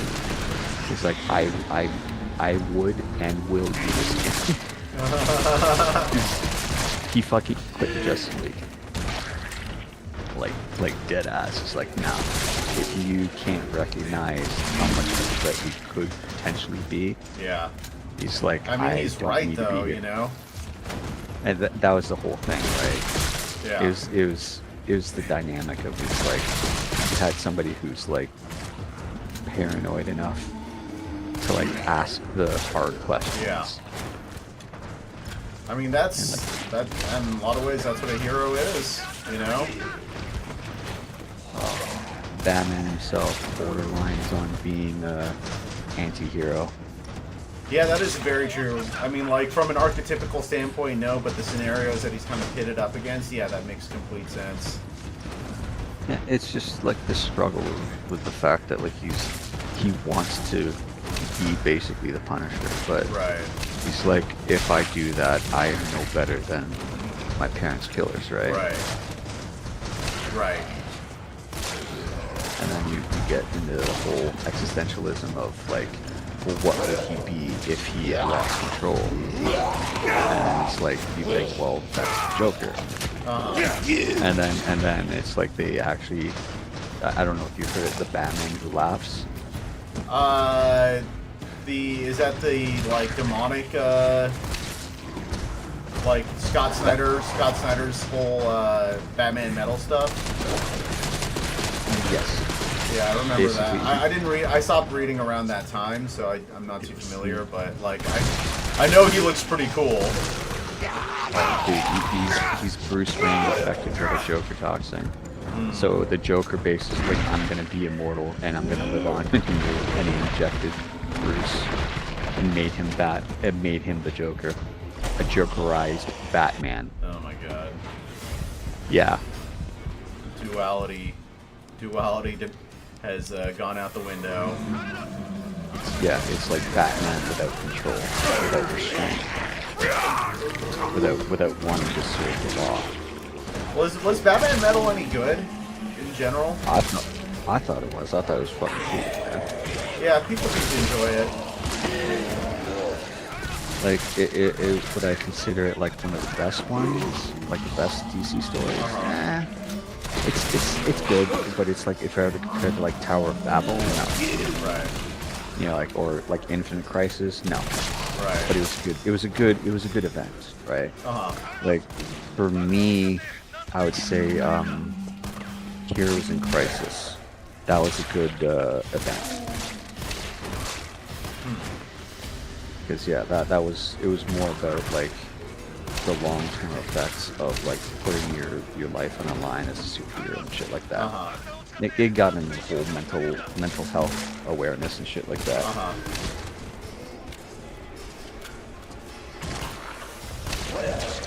Yeah, you got me pretty intrigued with the newer Ultimate Universe with Jonathan Hickman stuff. Curious to check that out. They had some cool concepts. Is it like typical Jonathan Hickman, where it's kind of like very slow burn, kind of like his New Avengers run? Yeah, he takes the plot's not dead slow. But so like he does. There is things that are happening, but like you know his right. Like he does like to kind of build, right? Yeah. I mean, like, but once the train starts going, it's like unstoppable. You know? Oh yeah. Like the start of Ultimate Spider-Man, it was a little slow going. But then you start seeing like the pieces come together, and it's like it starts picking up really quickly and shit like Right. that. Like especially when they started like figuring out that it was the maker who had fucked with everybody. Which, by the way, I'm pretty stoked, like, and excited because I'm almost positive that they're gonna introduce him into the MCU. Oh, are they? Yeah, and that's bad news, really bad news for everybody. Do you think the MCU is going to be able to, I don't know, kind of stay relevant after this? After it's gotten the reputation of just pure slop. I think so, because the Linda, whoever the fuck it was, like she's a chick who was like in charge of like Disney and the Star Wars shit. Oh, Kathleen Kennedy. Yeah. Yeah, and but then, like, that's I guess that's Marvel, but that's like more LucasArts and Star Wars. You know? Yeah, but the thing is, like, the investors are like, dude, you took Star Wars and you fucked it. Right. Fucked it in the ground, right? Right. And they put Dave Filoni and one other person. They basically have complete creative control over Star Wars. And it's like Dave Filoni is an actual fucking huge Star Wars fan. Okay, that's so good. it's like I'm not worried about Star Wars right now, and I'm pretty sure like even the execs at Disney, like with regards to Marvel, they're like looking at it. It's like, yeah, we pushed out so much fucking content, people don't give a shit. Right. And I think honestly that was the biggest thing. They're like they were trying to hit the notes, like we have to have something every fucking year, and there's gonna be like a 50 Well, that's fucking what shows. Disney does. They just milk everything until nobody wants it anymore. yeah. You know. Yeah, you gotta, fuck man, you gotta give it room to breathe, you know. Yeah. And I think they're getting that now. Like there's like I think Avengers Doomsday I think might be the only thing they're releasing this year. Dude, scarcity breeds value, and that's like what a lot of people don't understand within the industry these days, seemingly. Well, I guess. and it also gives a chance, like a big comic book movie like Avengers Doomsday. If they don't release anything, all right, and it's like you give the fans a year, and it's like, oh, go read the comics. Right. And it's like you get then you get to know the characters and you know the backstory, and then it. And you might even get like a free preview as to like what's going on and or what's going to happen. Oh, I already know what's going to happen. I mean, yeah, I know but exactly like, what's gonna happen. but I'm talking about like normies and stuff like that aren't, fully into all that sort of stuff. Oh, I've been pushing my sister. It's like, listen, you need to go read Secret Wars 2015. Oh, dude, so good, dude. So good. But, like, in order to, like, fully appreciate Secret Wars, you do have to read, like, Hickman's Avengers and New Avengers, which are, like, altogether over 100 issues, you know? You can get the Coles nuts, like... Yeah, but, like, honestly, his New Avengers run mixed with Avengers, like, it's so good, like, you would be doing yourself a disservice if you didn't read that, you know? No, I did. It like, was just, the tension that builds up between T'Challa and Namor, dude, so fucking good. Whatever. Oh.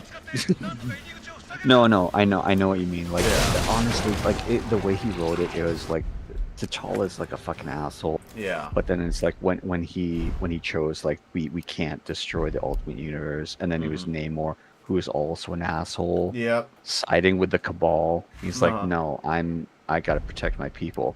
They gotta go. Right. I was like, oh, dude, it's so fucking cool. But it's like, you understand why they made that choice. Like, it wasn't just random. They did it for a fucking reason. Yeah, dude, and like, and when they finally come to blows with each other, I was like, dude, that is like good. That's good fucking comics, you know?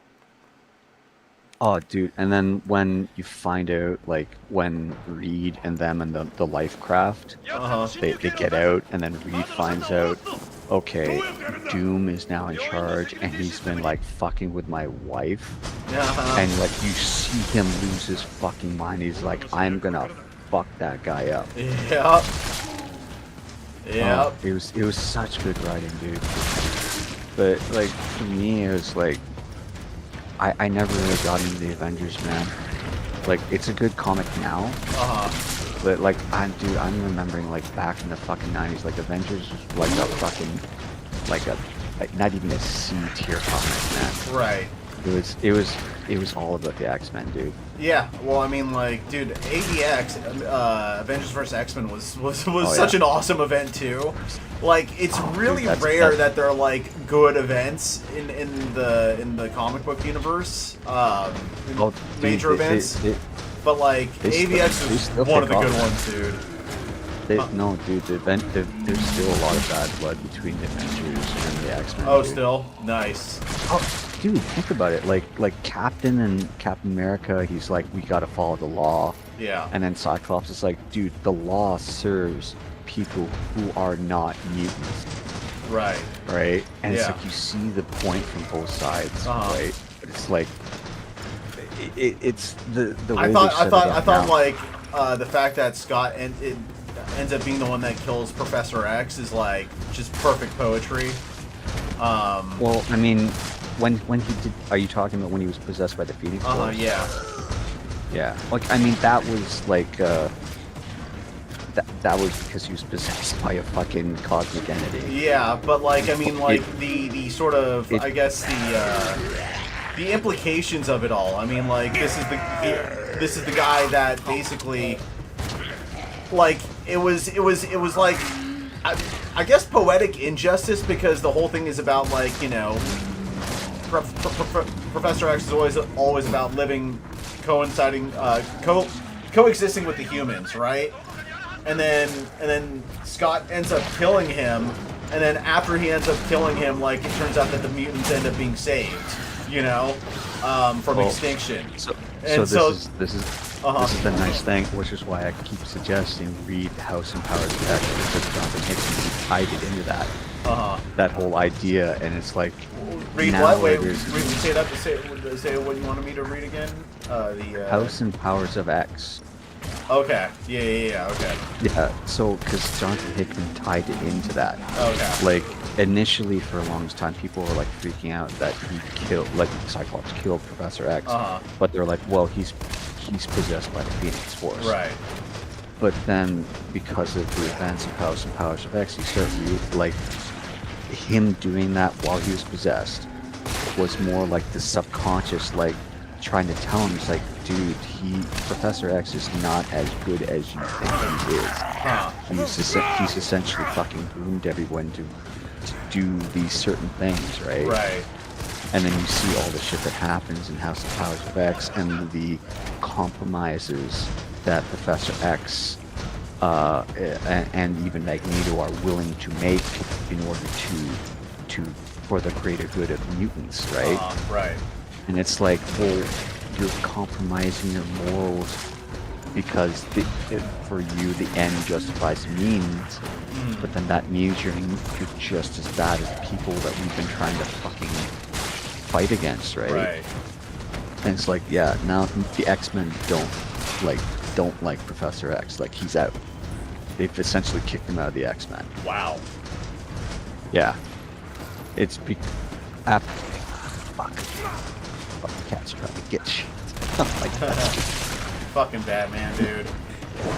Actually, it is. It probably is. Yep, it's fucking black. What'd you get? Oh, you tried to fucking steal my fried fish, you shit. Yeah, no, like the Jonathan Hickman's run, all of that stuff is kind of wrapped up. The Krakoan era is over, and now it's kind of like they're back to like mutants are like fucking hunted and persecuted and shit like that. But yeah, dude, it's oh man, I really like the X-Men. I think the way they're writing it now is like to be obviously when the X-Men were an allegory for racism and shit like that and disenfranchised groups.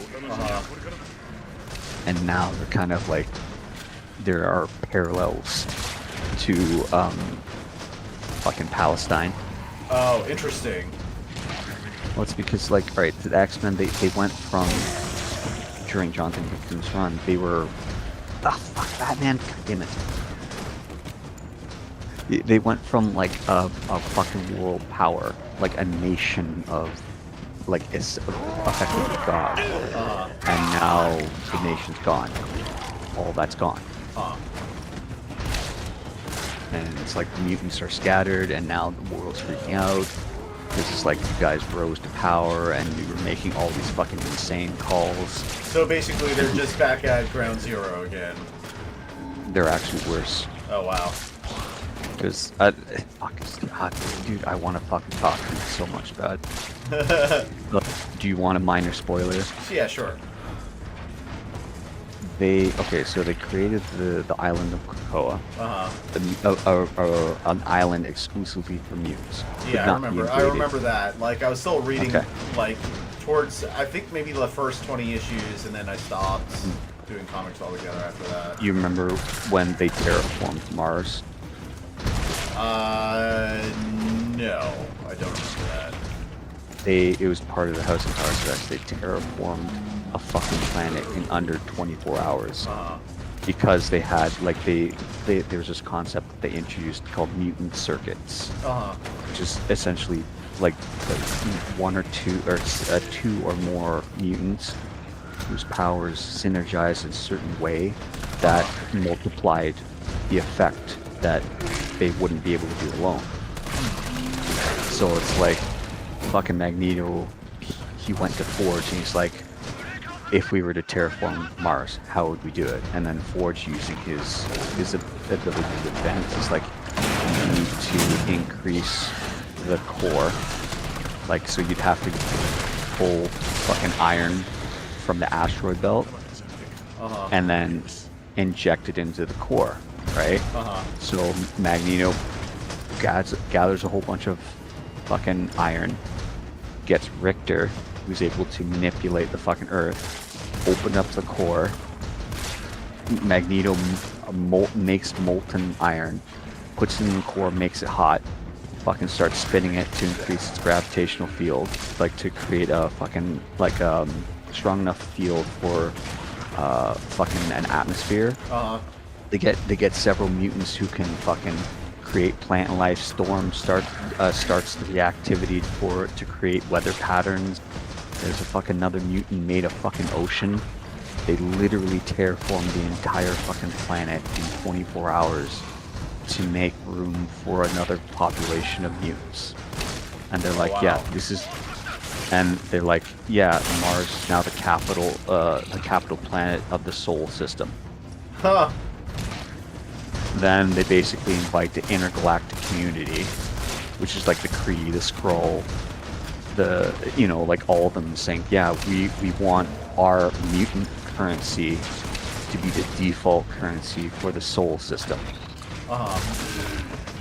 They were doing all of this. They were making deals with other intergalactic fucking races, and then humanity, like all the nations of the world, like, you can't do that.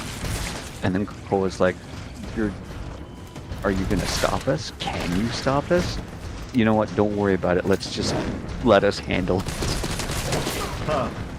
So yeah, no, the fucking the mutants of Krakoa, like, they're doing all this crazy shit, and they're like, it's for the benefit of the planet.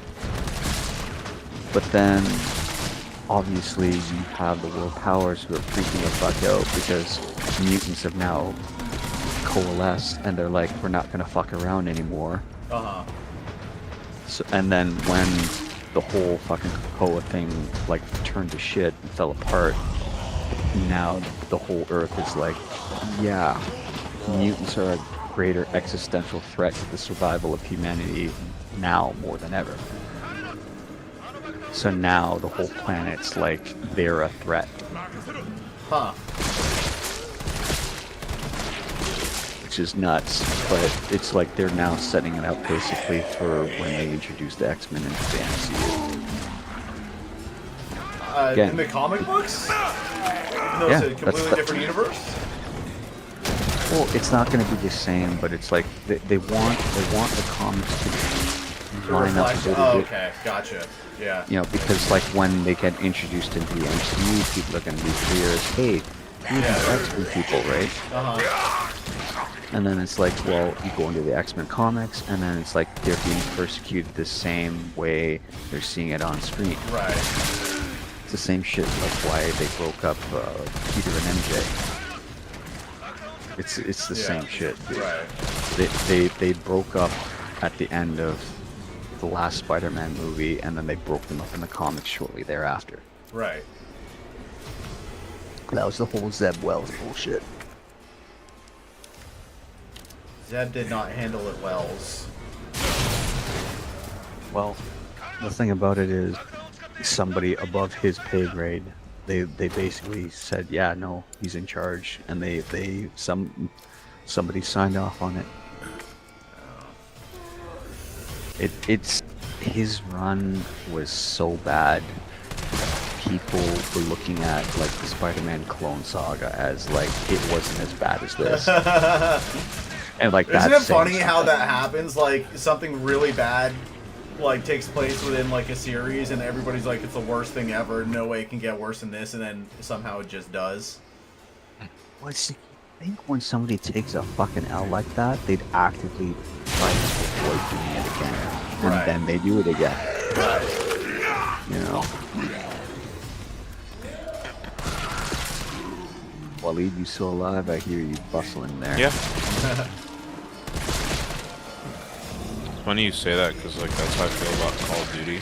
Yeah. Like back in the day, people were like, "Looks just the same old shit," and then like they started getting really bad, and they're like, "You know what? The old ones are pretty good." Like for what We didn't had. know how good we had it. Yeah, typical. The Call of Duty thing, that's just a fucking a game made by a committee. They're like how the fuck can we like lead gamers of all their fucking worth? We're gonna charge them AAA price plus the fucking battle pass plus skins, and oh yeah, we're not gonna give them the full content with a blistering 5-minute campaign. They used to have integrity. They used to have a lot of integrity, but like anything, it becomes a fucking franchise. That's because who's the original guys who did it? Like Infinity War. Yeah, it was Yeah. Infinity Ward, and then it turned into, then everything got shared between Sledgehammer and Raven, I think, something like that. I think it's still Infinity Ward for the Modern Warfare, but it's all split up now. It's like multiple companies. They fucking it's because they have to do an annual release, right? Yeah, exactly. It's a horrible model. They The mistake was they took their money and they kept taking their money. Funny enough, I played COD Mobile a few times, and dude, COD Mobile is fun. It's just essentially Call of Duty Greatest Hits without like minus the fluff, and it's a lot more simple and basic, and it's really fun. I really think they should just go with that kind of model, but what do I know? Fuck, man.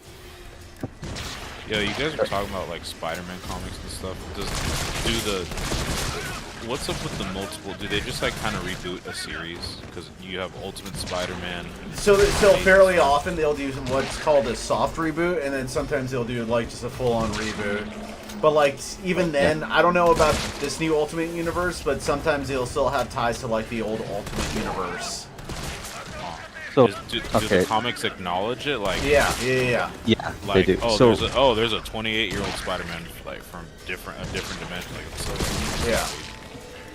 So the TLDR is with the Ultimate Universe. There is an event back in 2015 called Secret Wars.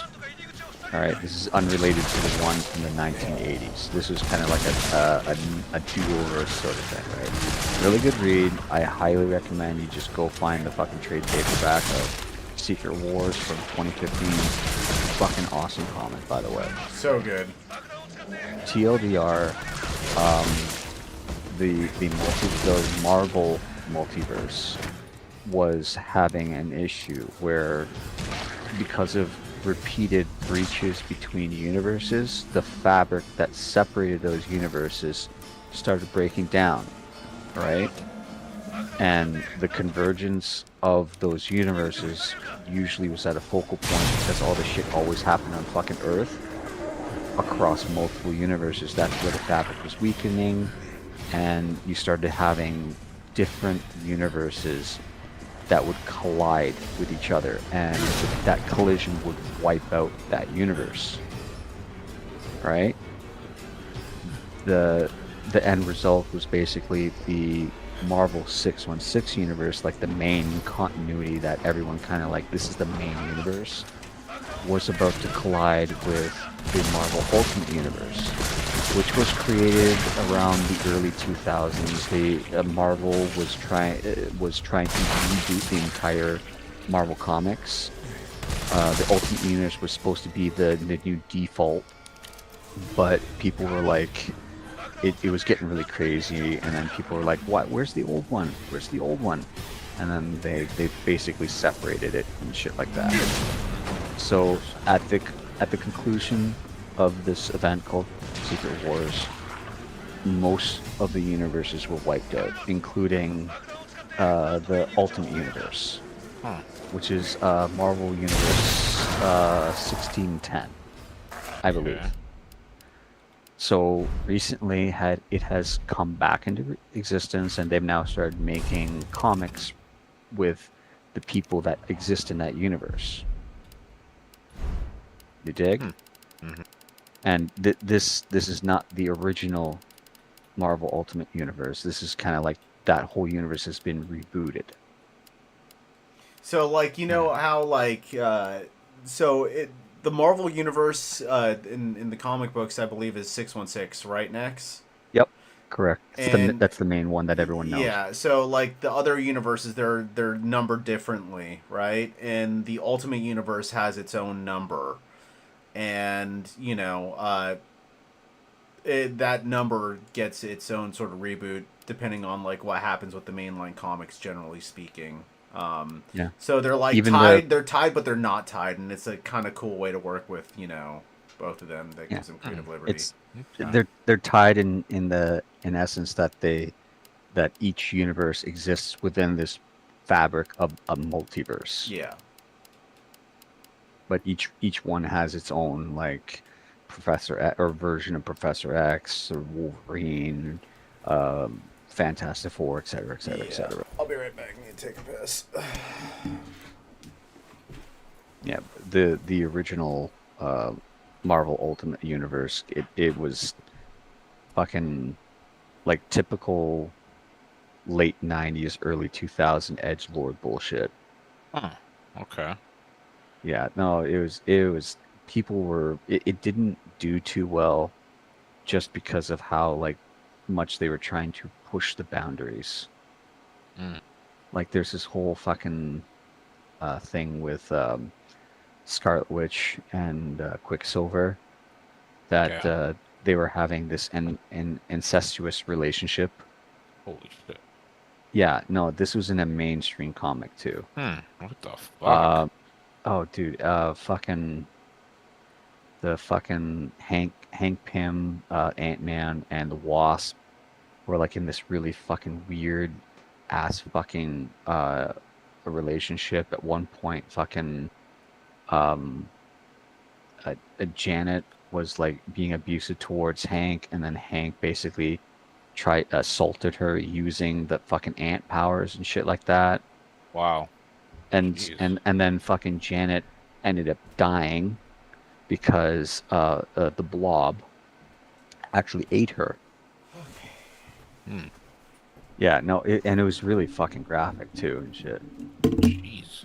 Yeah, Yeah, no, if I remember correctly, I think, because I remember, like, you know, liking all that shit, but I just don't think I could afford it. You know, I can't be like, Mom, can I have toys, video games, and can I collect comic books? I always like love that shit, but I think I'd always just, like, find the odd issue, like, at a convenience store or, like, a thrift shop, you know, or my mom. It's easier now because they have fucking, like, the Marvel app and the DC app where you can go back to the catalog. Yeah. Or you can always, like, you look up, like, reading guides, and it'll tell you, like, yeah, buy this trade paperback, which is a collection of this issue to this issue, and stuff like that. Yeah, like the original Marvel Ultimate Universe was just fucking super edgelord. I always liked the just- art style. Like I think whatever art style started like in the 90s, I always thought that it looked super slick. Like the Rob Liefeld sort of stuff. Funny enough, that for the longest God, time, I don't know if it's still the don't case get me now, started. but like people used to really kind of just make fun of that whole art style. Still rip on him, dude. Yeah. Really? I'm pretty sure I saw Rob Liefeld at the coffee shop I go to. Hold pretty on, let recently. me look this up. Like Rob Liefeld's Captain America. Oh yeah. Yeah. This Okay, is, so what was the style people didn't think was like whack as fuck then? Well, I mean, Todd McFarlane's Spawn came out around that time, and that art style was pretty freaking awesome. That was Image Comics.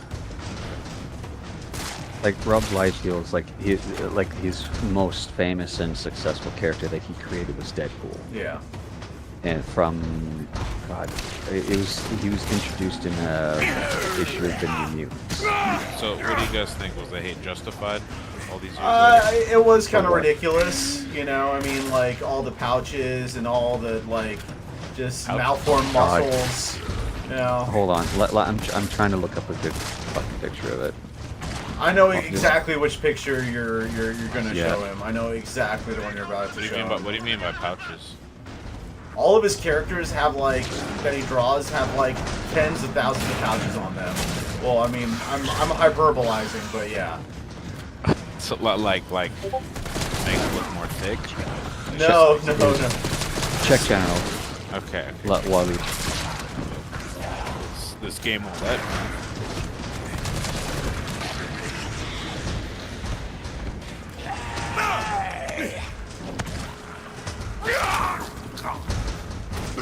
Oh, that's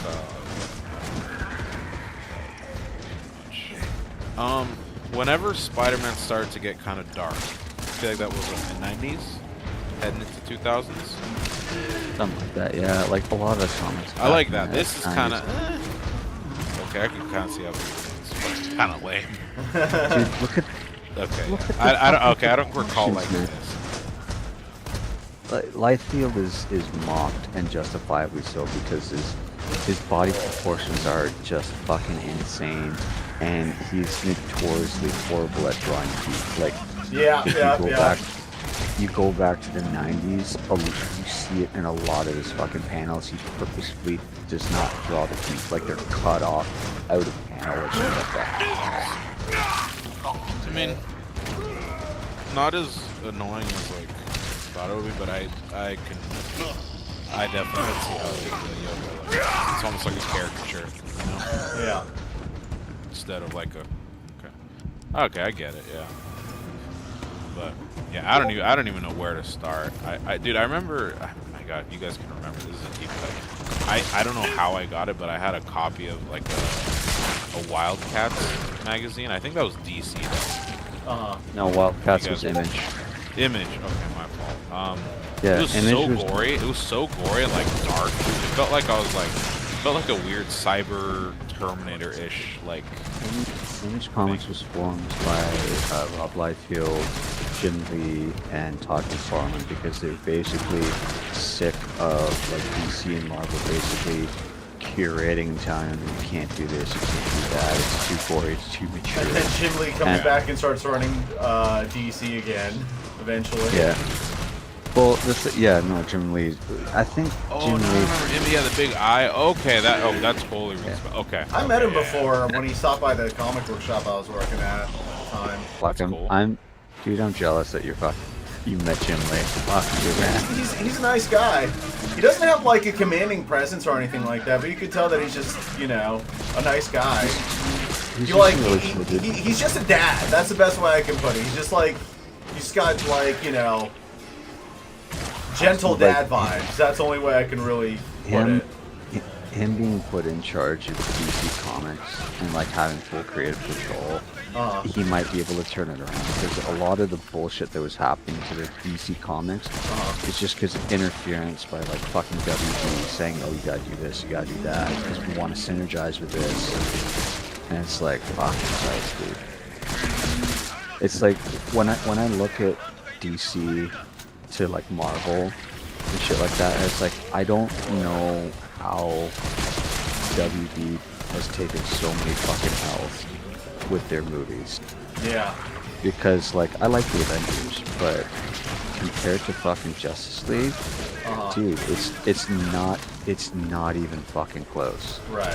It's not even fucking close. Like it's like you have a retarded kid and like a professional boxer. Who do you think's gonna win? Right. Well, the retarded You know what I kid mean? might have retard strength.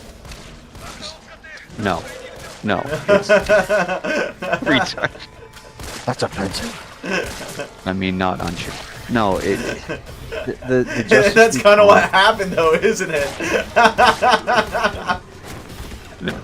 No. The Justice League comic, it's a far better written. Yeah, well, I set mean, of like you have superheroes. Grant Morrison like writing that shit, you know, and that guy is like esoteric genius, you know, chaos magician, creative man, you know. Yeah, it's like, dude, there's so many fucking good stories from DC, and it's like, and then you have fucking Marvel, who were taking like at the time, like Iron Man only was a movie because Marvel literally didn't have the any rights to other Spider-Man. IPs left. Yeah. Yeah, no, they had no other rights because they sold off all their IP rights for movies, television, and video games because Marvel almost folded. And it was like, And you know what the funny thing is too? Like they got Robert Downey Jr., who was pretty much folded at the same time too. You know, oh yeah, dude, it was like Jon a Favreau. real underdog story. You like John about it. Favreau. What, the Marvel movies? Huh? Yeah, John. Yeah. Yeah. Dude, John- to be honest, I agree with you. Sorry, I don't mean to cut you off, but No. I remember liking the Incredible Hulk movie in 2008, and post-credit one from scene. Ang Lee? No, not that. That was Hulk. That was crap. Okay, all right, good. No, the No, one no. in 2008 with Ed Norton. Yeah, I remember liking that was that one, good. having a fun time with that one, and then they did the post-credit scene, and I remember telling everyone in school, I'm like, yo, like, the fucking Shield is, like, you guys know, this is crazy, like, this is literally crazy, and everyone's like, like, what are you talking about? Like, Marvel, and then fucking blow up, right? You know, like, not even 5 years later, it was a global sensation, you know what I mean? Oh, dude, it was John Favreau took like a fucking Hail Mary shot, He did, and, and like, holy with that- shit, did it pay off.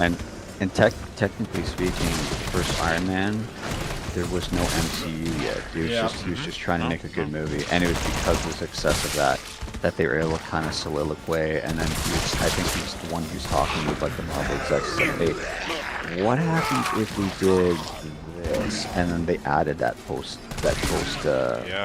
thing screen. But it's like, oh man, I look at what the MCU has done, like taking like, again, like as I was saying, like Iron Man at the time in the comics, he was a C-list fucking comic. Right. The Avengers was B-list at best. Right. And then like, I think what it is Marvel actually believed in their properties. You know, whereas DC, they're kind of like the kid that got bullied too much and just lost all faith. You know. Marvel focused on character development, like building the world, making you care about these people. Yeah. And DC basically was like, oh, we need to catch up. Let's just push all this shit. Yeah. And I was like, oh my god, dude. Like it was like DC saw the success of fucking the Guardians of the Galaxy. And it was like, by the way, Guardians of the Galaxy, prior to that movie coming out, they had a completely different look. Yeah, they were like D-list too. Oh, dude, like Star-Lord's attitude was just like 180 from what he is in the fucking MCU. Like the character design, the attitude and shit like that. Then they do that, make a fucking bajillion dollars, and DC's like, well, we have a better comic than that. Suicide Squad, they're fucking way more popular, which they were. Yeah. And it's like, let's inject them here. And it's like, dude, the Guardians of the Galaxy wasn't a thing until after they had done like fucking almost a decade of movies. Yep. Because they spent the time to fucking get people to know these people. Right. Like, you know these characters. And just like DC, oh fuck, it pisses me off that they fucked it up so much. So Man. how do you guys feel about Marvel nowadays? Do you guys feel like it's like baby's first comic books? Yeah, I'm not too such big. a- I'm not too big. I mean, it's been a while since I've read a Marvel comic, a new one. But as far as the MCU goes, like they've just burnt out all of their goodwill, you know, because of social committee, agendas man. and shit, you know. Yeah, they're pushing too much of this. Like, we gotta make fucking money annually. Yeah, You know? because it's just become another corporation at this point. And- I'll and- say this: I saw the Deadpool Wolverine movie, and I was surprised it wasn't dog shit. Yeah, well, I mean, I was like, kind of shocked. But you know? but like, Well, listen to the way you said it. You were surprised that it wasn't dog shit. That means the bar was so low that anything that was passably good looks better than it actually is. You know. Well, Yeah. Ryan Reynolds. That being because said, I he- had fun with it.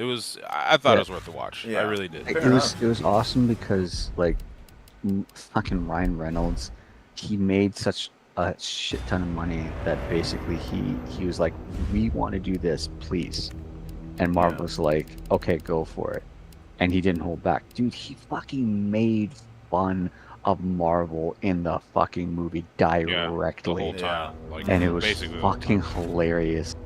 And he was even saying a big fuck you to the Fox executives that fucked Yeah. him over.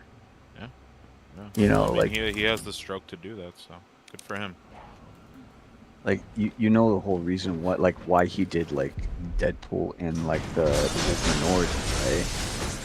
Yeah, Like- I think he was trying to push or something. He's like, "Yo, we should make a movie, and if you guys do it, I'll do it." And they're kind of like, "We just don't see it" or something. I don't remember, but It- they butchered Deadpool in that whole movie. Yeah, I remember They, that. like- movie. Yeah. It was corny. So Ryan, he was actually a huge fan of Deadpool. He was trying to tell the Fox executives like, this is not how the character is. Why don't you do this, this, and this? And basically the corpo, they basically sat him down. It's like, look, you're gonna do it our way, or we will make sure you never ever play Deadpool ever again. And he was they basically fucking threatened him. So he made the fucking movie the way they wanted, even knowing it was gonna be shit. I see. And then like him, well, somebody leaking the footage. That was Oh, that's fucking- what happened. Yeah. Somebody what the They- footage? Oh yeah, for the The ori- for the original. For the Deadpool, original. Yeah. Yeah, the test footage, it was quote unquote leaked. Yeah. It's like, Quote, yeah, unquote, right. yeah. And then everyone was like, "Yo, this looks cool. Fucking do it. Like, Yeah. make it, right?" Okay. Yeah. I oh, it vaguely was- remember that. I vaguely remember.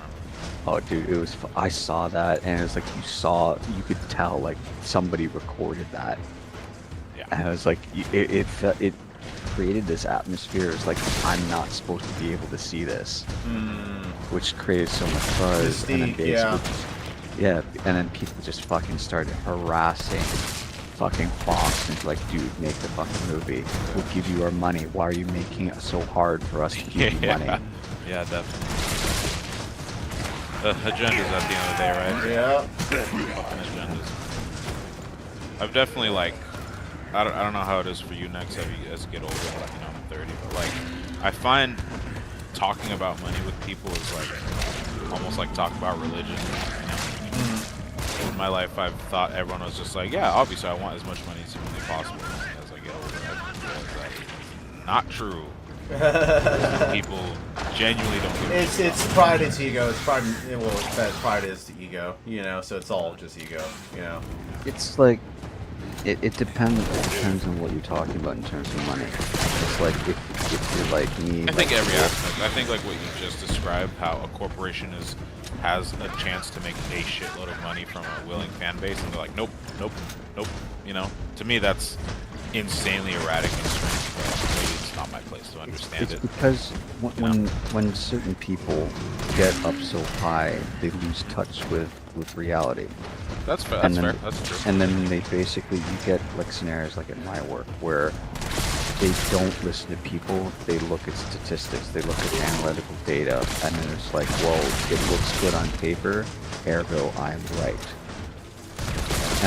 And then when shit doesn't go the way they want, they're like, well, all the numbers lined up. And the thing is, they don't realize it's like there's certain things like you can't quantify just on a fucking spreadsheet. You can't right? quantify art, dude. Yeah. You know, and you can quantify design, you can't quantify art. You know. And it's like you look at something like Helldivers 2. It's like, dude, that is like a fucking AAA game at a AA price. And it's just it's live service, which historically they failed. Like literally, fucking Helldivers came out just at the same time as fucking Concord. And it's like you look at one just ate fucking shit, and one was made out of love. going. One was made out of love of money. You know. Yeah, and it's like you can't quantify genuine passion, right? Yeah. And it's like even with all the mistakes, and Arrowhead has made a shit ton of mistakes. It's like the shit that they're doing. It's like, you know, communicating openly with the community. Yes, they've made mistakes, but they're trying. You know, they're acknowledging that they fucked up. Right. That's all it takes, man. That's all it takes. Yeah. When they made a video, and they literally said in the video, we knew we had to fix this a while ago, and we didn't. We let it get bigger than it did, and that's our bad. You know, we thought we'd be able to get away with it, and then it bit us in the ass. Like, at least you guys were honest. Like, respect. Like, you guys could have my wallet at that point, you know? Yeah, I And mean, it's like really, people forget that these games are made by humans, you know, who are fallible too. and the other thing with Arrowhead, like they started, like they were a small ass fucking studio, and like they're literally suffering for success, right? Like the game fucking blew up.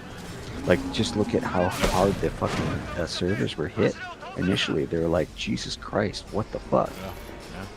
We have to spend a shitload of money for more server space or whatever. Yeah. Like, And that initially took time. You know, they're like, fuck, now we have to hire a shit ton of staff. You know, we have to now like look at other game aspects. Like, you can't just take our time with this shit. It's like, fuck, now we have like 100,000 players, and it's like, well, we're a live service game, now we gotta push out content. Oh fuck, we're using a fucking janky ass fucking engine. It's like I'm sure that they're looking at now. They're like, fuck, all our problems wouldn't have been as massive had we gone with another engine, right? Yeah. How were they to know that? You know, it just would become a very dude, very game for them. You know. I honestly, I think they at the time they made the right call, because they were already like fucking 6 years in development of Helldivers 2 when the engine was like discontinued. So it was like, there's no guarantee the game was going to be a fucking hit. There's no guarantee that they would be able to program it as efficiently on something else, right? So they made the right call. You know, they went with what they knew because they knew they could do it. Yeah. And good on them, man. They followed their heart, and they did it for the love of the game, not to nickel and dime people, and then it really worked out for them. Not nickel and dime people. They're really showing the industry it's like, you don't have to fucking make a game by committee to really make a successful game, man.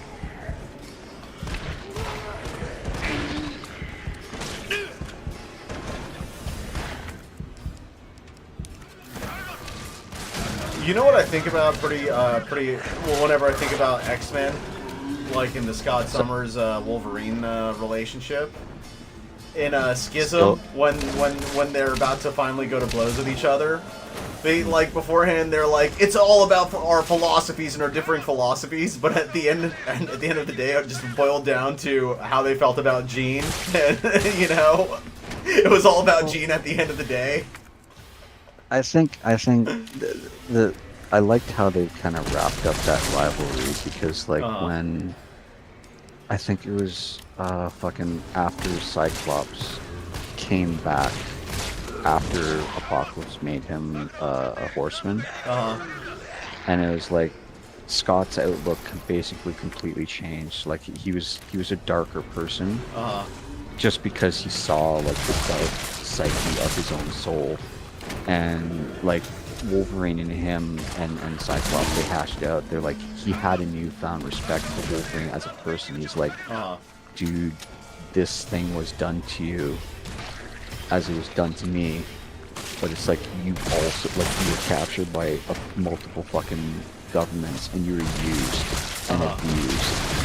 And it's like, even after all of that, like, you also had your mutation, the feral rage. You're struggling with this every fucking day. He had an unbelievably intimate understanding of who Wolverine was, and he respected him after that. And that's kind of like, that's what they weren't. Was this after necessarily... Krakoa, the whole Krakoa thing, or? This is before. Okay, before. This was before Krakoa. This is actually just before Cyclops died. He was killed. Oh, and, okay, yeah, like he was, his relationship with Jean ended because he was like, he realized, because of the fact that they'd been manipulated by Mr. Sinister, that their relationship never really progressed past high school. And then he broke up with her, and then started hooking up with Emma Frost. Yeah, I vaguely remember that. Yeah. And then this was after he'd been kidnapped by Apocalypse, turned into a horseman, and then they rescued him, got him fucking his head on straight and shit. And he basically, and that's honestly the reason why the AVX happened. It's because, like, Cyclops, like, dude, the fucking humans are never gonna fucking... Yeah, but that's what I'm talking about. Like, before they start fighting, like, you know, like they're talking like it's all about like the difference in their philosophy, and then like, and Cyclops says, you know, she was always scared of you, and then they really start going at it. That's what I fucking loved about it. You know, it's like it was never about the philosophy; it was always about the girl, dude. Yeah. It was always about the girl. The thing is, like, Jean, like, again, having read through the fucking House of Powers of X, she loves both of them, but for different reasons, right? Like, it was a level of intimacy that was not just sex. You know what I mean? I mean, like, from what I'm able to gather, I mean, I haven't read that other stuff, but like, maybe I'm biased because I'm a Wolverine guy, but like, even like with what was going through the, like, during the events of Uncanny X-Force, when Wolverine goes to the Age of Apocalypse again, I think she genuinely loved Wolverine, and she was out with Scott out of obligation, more so than anything else. That's what it felt like, you know? During the Age of Apocalypse, you mean? Well, when they go back to during Uncanny X-Force in Rick Remender's run. Again, like, this is the whole reason why, like I said, Jean, she does love both of them, but for different reasons, right? And like TLDR with the relationship, it's non-monogamous, right? Like, Jean is with Scott. Yeah. But they don't define their relationship with exclusivity, right?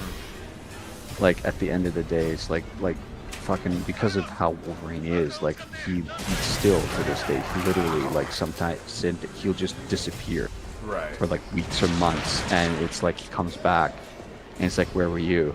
And he's like, he'll literally just say, I was in Cambodia or I was in Thailand, and he won't tell anybody what he was doing or what he was there for. Did he kill anybody? He just fucks off. But that's I mean, that's basically what was going on in Uncanny X-Force, you know. Yeah. Like when he was like running the Black Ops team. Yeah. Well, like the fucking Cyclops was the one who fucking asked him. Initially, and then he started doing it behind Cyclops' back. Well, it was the way I read it was like Cyclops. He was like, because he realized he's like, we're gonna try to fucking help humans, but he recognized like not everybody deserves to fucking live. And there's going to be some people even beyond that like you can't reason with them. And it's like he asked Wolverine, and again, this is Wooly because you don't know all this shit.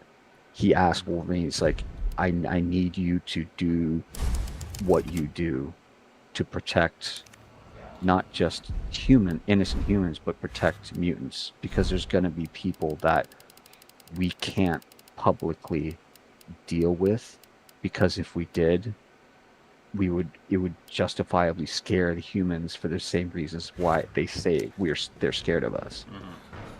So he got Wolverine's like, pick a team, and I'm gonna I'll ask you to do certain things, and I don't want to know about it. Yeah. Because they needed the X-Men to be a public-facing people who like represented the best of who mutants were, but they needed somebody who like a CIA, like a mutant CIA, to take care of the problems before they became a massive problem. Did you guys ever play the X-Men, the Wolverine game on like the PS2? X-Men Yeah, it was Origins? fucking awesome. No, it was called like X2 Wolverine's Revenge or something. Yes, yeah, it was fucking awesome. It was cool, man. Kind of ahead of its time, low-key. Like, it was like... Oh yeah. Yeah, that's probably there's like a considered secret, the only good Wolverine game. I'm sure Insomniac's one that's going to come out is going to be pretty good though. It looks pretty good. There was a secret Spider-Man cutscene there. Also really crazy to do back then. Yeah. Part of the reason why there hasn't been a good X-Men game in years is because of the fight between Marvel and Fox. That was the whole thing. Like when that shit was going down, I think when it really started kicking off was when Fox. Was it Fox? Yeah, it was Fox sued Marvel because they put out a TV series, a very successful one called Mutant X.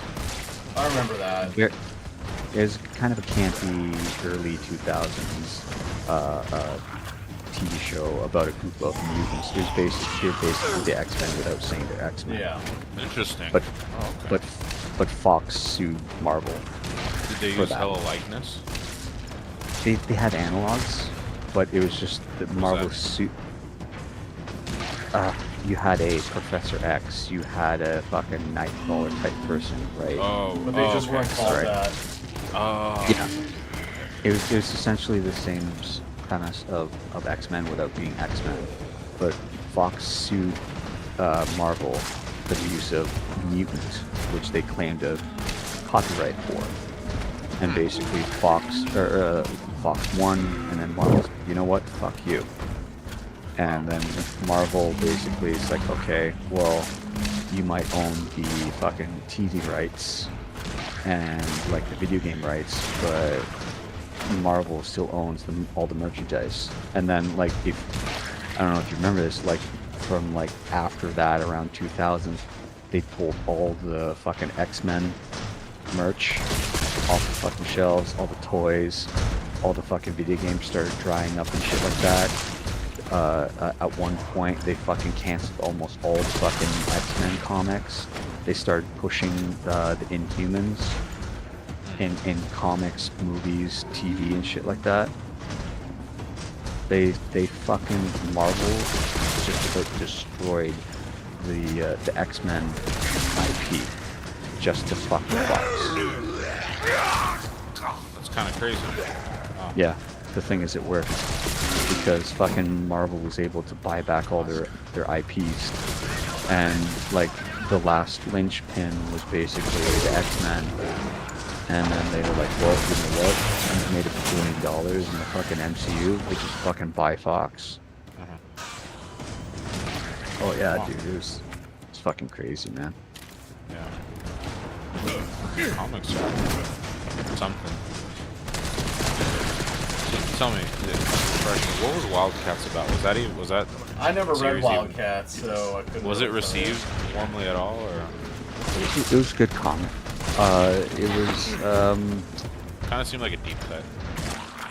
It was kind of like the Image comic version of Avengers. It was like the Image comic version of Avengers for the Justice League. I thought Thing the art is- style was cool. It was. I think it was I think Jim Lee did some of it at one point, and then Rob Liefeld was as well. I think the But- goriness was just so like not out of pocket, but I just wasn't expecting it. You know, it was cool. I was like, damn, people are getting their fucking heads chopped off. It's crazy. Oh yeah. Well, it was they wanted to tell more mature stories because the whole philosophy was like the people who grew up reading comics in like the 80s or something like that. Well, now they're teens, and now their tastes are a little bit more mature and shit like that. I see. Yeah, but actually the Image comic universe actually resides within the DC continuity now. Because Image got because Jim Lee is like a co-founder of Image, and he owned it, and now he's in charge of fucking DC. He's basically absorbed the comics into it. So like yeah, all the fucking the characters that are in from Image Comics exist in some form within the DC comic unit continuity. That's a deep rabbit hole, man. I definitely Yeah. got to make time one of these days to get back. It's kind of cool. And you got like other shit like one of the characters from Spawn, Angela. She was like an angel Oh yeah, that she hunted. came back in like some DC book or some Marvel book, right? She's in the Marvel Comics now. So Yeah, she was created by Neil Gaiman, and basically the art style was created by fucking somebody else with DC. And Neil Gaiman, he moved over and he started working on Marvel, and he wanted to bring that character over. And there's this whole fucking hubbub. They went back and forth in litigation, and then it was determined that Neil Gaiman, he owned the right to the character because he was the one who created the concept, not necessarily the art, the concept of it. And then they integrated Angela into the Marvel Comics now. So they wrote a whole fucking almost convoluted way to explain why she was always there, but no one knew about her. Gist of it was that her realm of heaven, spelled Heaven, was technically the 10th realm on the Yggdrasil. So you have like the Earth realm, Nidavellir was one of them. The fucking it's all the Norse mythology shit, right? So there's originally a 10th realm, and the angels from heaven basically pissed off Odin. The result was that it was Odin's daughter, technically the firstborn, was killed in this scuffle. So Odin freaked the fuck out, obviously, and ripped their realm off Yggdrasil and flung it into the universe, like into like unknown regions. And then it was basically his daughter actually did survive, but was being cared for at the time after the battle by somebody from heaven. And then Odin ripped the fucking their realm off the Yggdrasil, flung it, not knowing the daughter was in heaven at the time. And that was the explanation as to why heaven was in the Image comics. Because it was basically flung outside of the Marvel That's multiverse. Awesome. Yeah. And then Thor basically finds out in the comic, he's like, wait, I had a sister? So then he starts fucking this whole journey to find her, and then basically ends up finding heaven and is able to get it to rejoin Yggdrasil. And then Odin's like, you can't do this, blah blah blah, because like fucking like they killed your sister. And then Odin Thor encounters Angela, and then discovers, wait, no, you're not actually an angel. And he's like, no, you're Asgardian. And she's like, the fuck I am I'm an angel from heaven. She's actually known as the Wingless Angel, because all of the angels, obviously, the whole motif and shit like that, they have wings. Angela actually learned how to fly without wings. Who's Angela? So it's that Angela, Angela is Thor's sister and firstborn of Odin, but that's the character that was originally from Spawn. Yeah. That's how they wrote her into the Marvel comics. So Is there any Marvel movies you guys actually like? I mean, initially I liked most of them that came out, and then like they just got slopified, you know, after Infinity War or Endgame. After Endgame, like Yeah.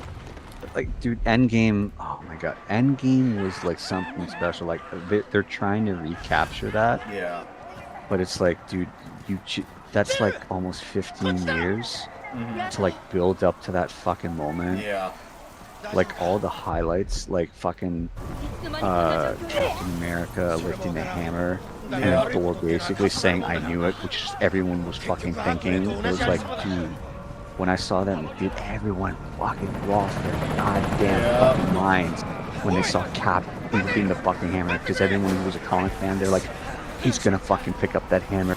And you Yeah. saw it in like fucking Age of Ultron, where he sort of moves the hammer. yep, And it's like hinting at it, it's like you're frothing at the fucking mouth. And then when fucking that scene right at the end, the big capstone battle, when he finally says it, Avengers Assemble, dude, it just fucking, I don't know how you're gonna fucking get that big a fucking reaction. right. That was such a huge fucking moment in cinema history, just building to that fucking moment, dude. Yeah, like, for me, for the most part, I enjoy most of the MCU films. They're not all the same, obviously. Like, I think for me, like, the series that they keep putting out, like, they're not all great, man. Yeah. Like the fuck is it? What was it? The Falcon and Winter Soldier. That was pretty good. The Loki series, I really enjoyed that one. Yeah, I But, like- thought it just got to be too much for me at that point. You know, just too much content to keep up with. You know, Definitely. Honestly, that's what it was for me too, man. just It's like every fatigue. 6 months, dude. That's Not why even, everyone yeah. That's why everyone's burning out, dude. Like, honestly, if I were to even recommend any of those like series, just Falcon and Winter Soldier is pretty good, and Loki series. I think I remember taking a peek at Civil War. I remember kind of liking it. That was actually like also So- unexpectedly pretty good. Civil War was pretty good. It's unfortunate because it wasn't as good as the comic. Like, the comic was just it was a Civil War was special. Yeah, the comic was super Wow. special. dude. It was a fucking war. Like, there was the stakes Yeah, were so fucking insane. Like, dude, like people were getting fucked up. Yeah, dude, like it was just like, you think there's no way to even pick like who was good and who was bad. Right. Because there's points on both sides, and then you that's start a seeing good really story. That's fucked good up storytelling. shit. Like I don't know why they even tried, because it's like you couldn't even get things like how fucking Tony and Reed Richards created the fucking Thor clone, who ended up killing Goliath. Like, that shit was fucked up. Interesting. And like the fucking aftermath, because like they created a clone of Thor, which you find out Tony got Thor's a sample of his DNA from like the OG original Avengers comic.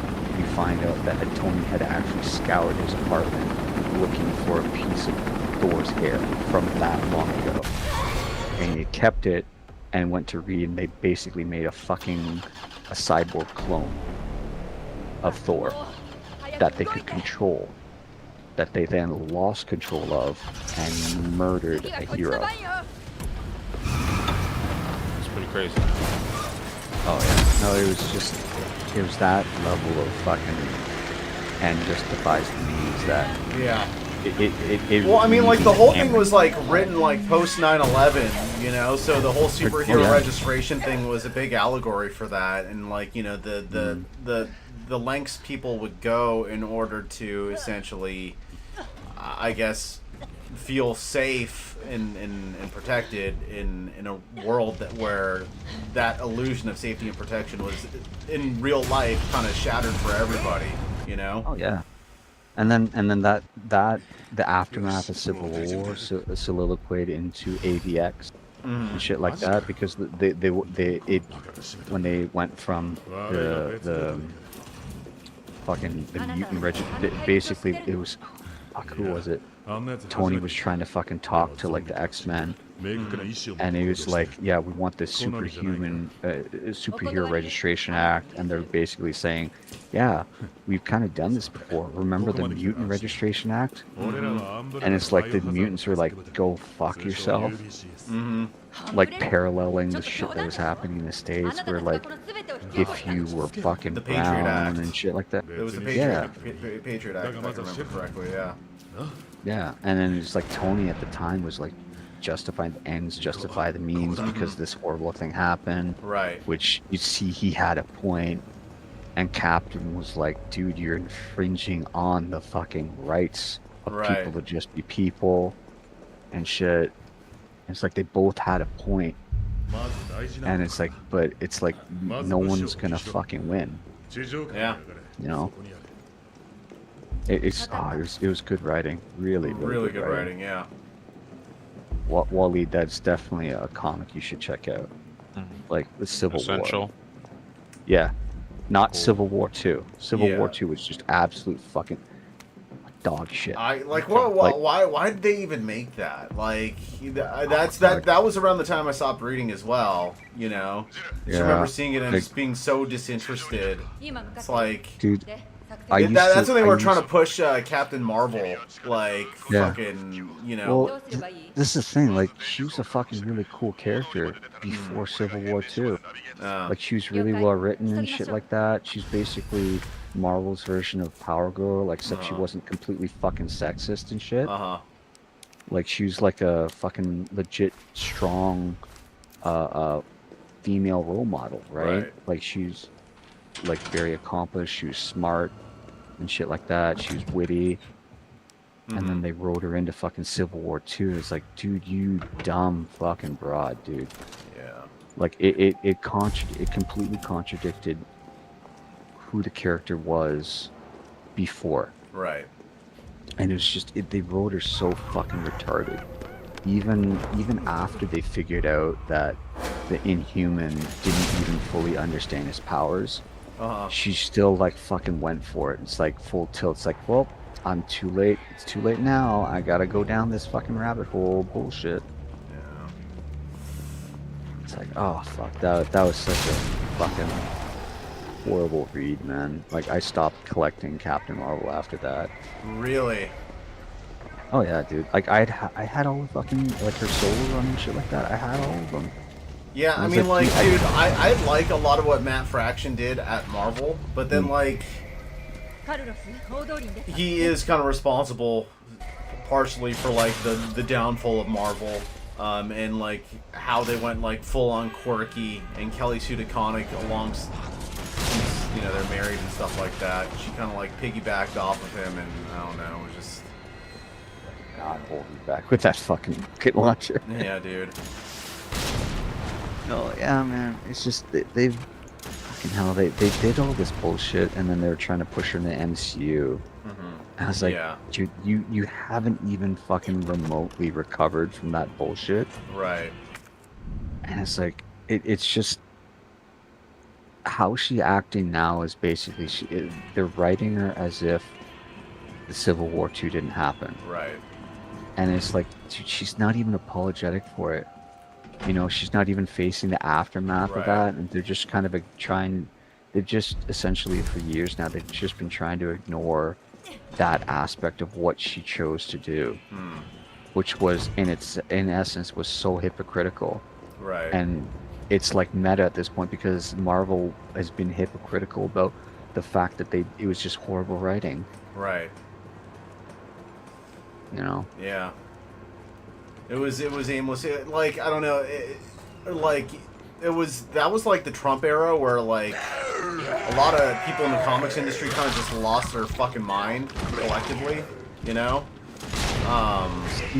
It was like the thing when it came down to fucking Miles Morales, right? Mm-hmm. I was like, dude, does no one see the fucking optics of like why this is like incendiary, like in terms of writing? Yeah, Like- I don't like- I don't even remember like what the whole deal is with that. Like, Okay, so to catch you up in lore, TLDR again for Wally, Captain Marvel and Shield and shit like that. They were gained control of like the cooperation of a Inhuman, who seemingly he was a precog. He had the ability to see the future and shit like that with a surprising accuracy. So the whole Civil War 2 was like fucking Minority Report. They were stopping crimes before they happened. And the proof that they had was this fucking Inhuman who was a clairvoyant. Right? And Tony, basically, he of all people, was the voice of reason. He's like, dude, this is dangerously fucking stupid. You do not learn what I did in the first fucking Civil War we had. And he's like, you're justifying the end because, or you're justifying the means because the end result is allegedly good, but you don't even understand how he's doing this, why he's doing it, is it accurate, and shit like that. And it's like, you can't arrest people before they've made a crime because that's fucking stupid. yeah. And Captain Marvel is like, no, we know the power works, we have credible intel, we need to stop threats before they happen. Yes. And the whole reason why she acted like this was because fucking Rhodey, like who she was hooked up with fucking War Machine. He ended up fucking getting like super fucked up and I think almost died because of Thanos. So it was like she kind of like fucking swung the whole fucking direction. If we can prevent tragedies like this from happening, I'm fucking going to. Right. So this Inhuman's again, he doesn't even fully understand his powers. He just knows that it's happening to him and he can see shit. So eventually he gets a vision that Miles Morales shoots Captain America and kills him. Right? Miles Morales, a fucking minor and a minority. Right? They go to fucking, again, they go to arrest a minor without due process, and they're accusing him of murder, and Cap's still alive. Captain America literally gets in between Miles and fucking Shield and Carol Danvers and says, dude, this is fucking wrong. You cannot do this. And he's like, Miles has not even committed a fucking crime. And Miles, he's in fucking tears. He's like, I don't want to kill Captain America. He's my fucking hero. Right? But like, Carol's not hearing any of this shit, and she's like literally ready to throw fucking hands with everybody again in another civil war on the word of an Inhuman who doesn't even fully understand his powers. What ends up happening is this guy who's Inhuman, his powers are evolving, and he doesn't realize until it happens, where he's basically ascending to a higher plane of existence. He's not seeing the future, he's actually seeing across the multiverse into other timelines that are similar to the one he's in, but aren't actually fucking happening. So the whole thing with him seeing Miles kill Cap didn't actually fucking happen. And the thing is, Carol, like Captain Marvel, had evidence that his powers were not 100%, but she still moved forward as if they were.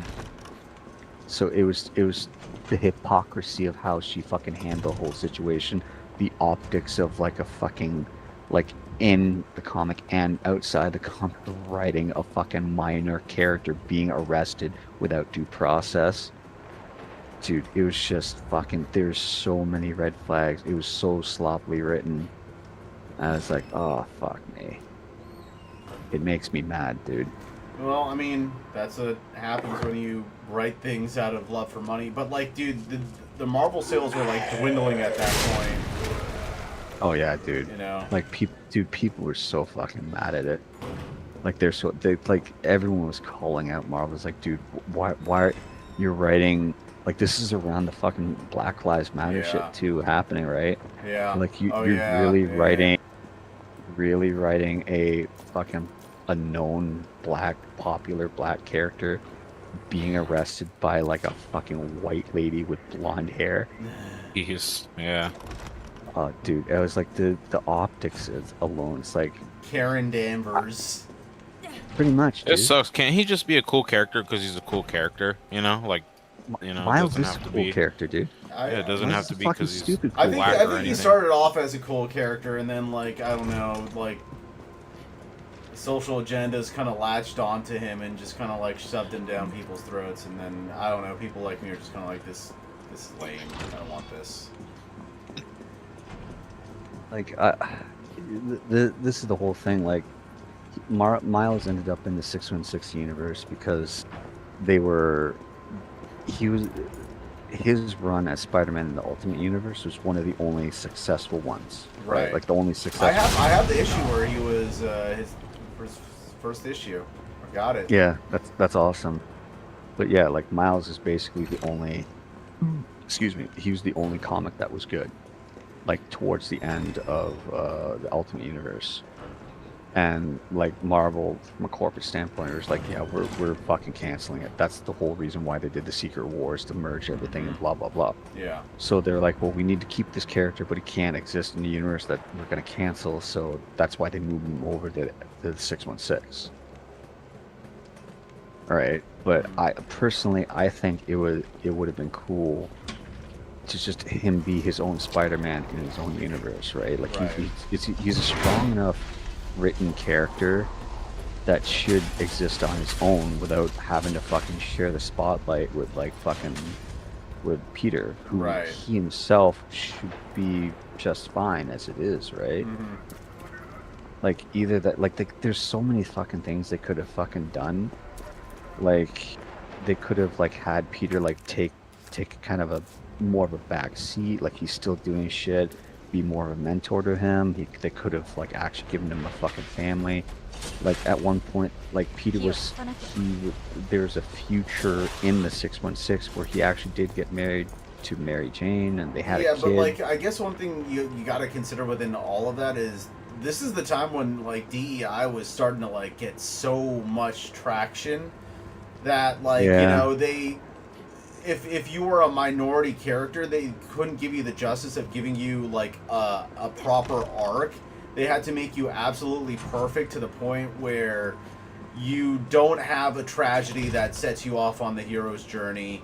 You know, I mean, like Miles, he kind of did, but then you know, like they make these minority characters like way too perfect, and in turn, it kind of makes them like very uninteresting and unappealing to read because like there's nothing I can really connect with, after all of that, Well- What's for in terms of Miles, the reason why he has a tragic story or origin and stuff like that is because of the nature of him being a Spider-Man. Right. Like that's connected to the whole web of life and shit like that. And shit like that. Like every Spider-Man, like that's a thing. Has like in- their like Uncle Ben moment. Yeah, like there's a Spider-Man literally in every Marvel multiverse. Right. Like there is a version of Spider-Man because it's connected to the web of life and shit like that. Right. Like where you have like this avatar that represents with great power comes great responsibility, right? Yeah, that's cool. Like, but that's unique to him. Mhm. But I get what you're saying. Like for me, I don't like how there seems to be this DEI thing where we have like, why can't they make Superman black? Yeah. And it's like, instead of making a Superman black, how about you just write a really cool black character? Yeah. how about you just write a really cool Asian character or fucking Hispanic character? Like people have are complaining. It's like, whoa, they're gonna be as popular as Superman or Batman. I'm like, well, dude. Well, then there's a reason for that, because none of you guys are creative. You guys are just like, stealing, constantly stealing from other shit. And yeah, like, it's good to take inspiration from stuff, but like, yeah, you and it's like they've gotten so reliant. It's almost like, these are the same people like that are like, constantly complaining about AI and stuff like that, saying that it's going to take away creative jobs. But in reality, this is just a byproduct of laziness amalgamated with different types of laziness. There hasn't been any real like breakthrough creativity like in the comics industry as far as capes and tights go in a very, very long time, to my estimation. Yeah. Like there's been a couple, but you're right. Like the vast majority, no. And I think there's also something that like people just fucking want. They don't want to think about this inconvenient truth when they're like, why can't you make a character a different race, like race swap something? It's like, dude. These characters, Batman, Superman, Spider-Man, X-Men, they have literally existed for fucking decades. And most of them came from like 3 or 4 different people. Like Stan Lee came up with like all the X-Men, and like he used his laziness as like a way of creativity by saying like, I can't figure out how to give all these people origin stories. Oh, wait, no, they're just mutants. Fucking genius. Absolute genius. He created all these characters as analogs for things that he saw or things in his real life, right? Yeah. Like, the racism in the 60s. X-Men is an analog for that. Yeah. The Hulk is a symbolic of him having rage issues and like letting his anger take control in his life and stuff. Yeah. But it's like you can't replace decades and decades of story and character building and expect like a character just introduced to be just as popular. No, you have to take the same amount of time. You have to have good story writing. You have to cultivate the fucking character, Yeah. And it's like the shortcut is the race swap, but it's like then you're disrespecting the established character. Well, dude, I think a lot of what it is that like, dude, look at these gas prices, insane. Yeah. What is that? No, go back. Yeah. No, what was the gas price? Yeah, right there. Look. I'm not watching the stream. What is it? $1.06 for regular, $1.09 for plus, and $1.21 for premium. Yeah. Would be nice. $1.02 for diesel. Oh man, I missed that. Yeah. Fuck. 1998, baby. But yeah, like I think a lot of the thing is that like, I mean, if I can remember correctly, Stan Lee served in the army, right? Like at some point in his life, right? So yeah. Yeah. All of these comic book writers and artists back in the day, like they all had like these crazy sort of life experiences, whereas like and a lot of them were like pioneers. Look at Tolkien. Yeah. Look at Tolkien. He fucking served in World War One. Yeah. And like he says the Lord of the Rings wasn't formed because of experiences, but like, if you read it, it's like, dude, they definitely shaped how you wrote, man. Yeah. And then like, then you look at something like Grant Morrison or Alan Moore, and like these guys are like real deal like chaos magicians and shit like that, Like there was like an element of danger to them. But now it's like most of the writers, they not only are they like shy of any sort of danger, but they actively condemn any component of danger that could really, bring some insight and inspire their writing, And I think that a lot of people nowadays are just fucking soft, man. Yeah, they're soft, and they live vicariously through the people that have actually done stuff without actually forging new ground on their own. And yeah, it's hard to do that when like there's so much data around, and like, you know, it's like going to a supermarket with every single ingredient you can imagine, but having no shopping list. You know, you don't know what to make heads and tails of. But like, I think what it really boils down to it is that these people, they've never lived life. You know, they you know, and anything that kind of scares them. Fucking existence, man. Yeah, and anything that scares them, they like condemn it as like Nazi stuff or some bullshit like that, and it's just kind of like. Well, it's like it's hard for me at least. It's hard to take fucking somebody seriously who is like for people like the armchair experts who have like literally not even left their state. They've never even left their fucking town. Yeah. You know what I mean? Like they've never fucking traveled outside of their comfort zone. It's like you go to fuck Christ. You go to a place where it's not a first world country, and it's like the dynamic of people who are living there. It's like completely different, man. Yeah. It's like when you've lived from a point where you've always had. And you could want, like you can want something, not need something. It's like you don't know what it fucking takes, right? Like when you, and again, this is getting back to my fucking origin story and shit like that, being fucking poor, the fucking abuse and shit. Like when you've been at a point where you taste desperate, like you know what the fuck that means. It's like every moment where it doesn't fucking suck, where you're not fighting for survival. It's like everything looks brighter. It's like, man, this sucks, but you know what? What really sucked? This experience. Yeah, starving. And then you're like, you know, yeah. And then you're like, you know what? This sucks. I can handle it. I can take it because I know what it takes. I got here. It wasn't easy, but I got here. I was forged through fire, and I lived to tell the tale. Yeah. Lived to tell the tale. Yeah. You know. Only in what's the saying go? Only in it is in fire that steel is forged. Right. Exactly. You know. And steel sharpens steel. So you know, like. Yeah. And it's like, dude, I hate like, again, the whole DEI thing, like inclusion stuff. That's great. That's fine. But it's like when you're taking that to the fucking extreme.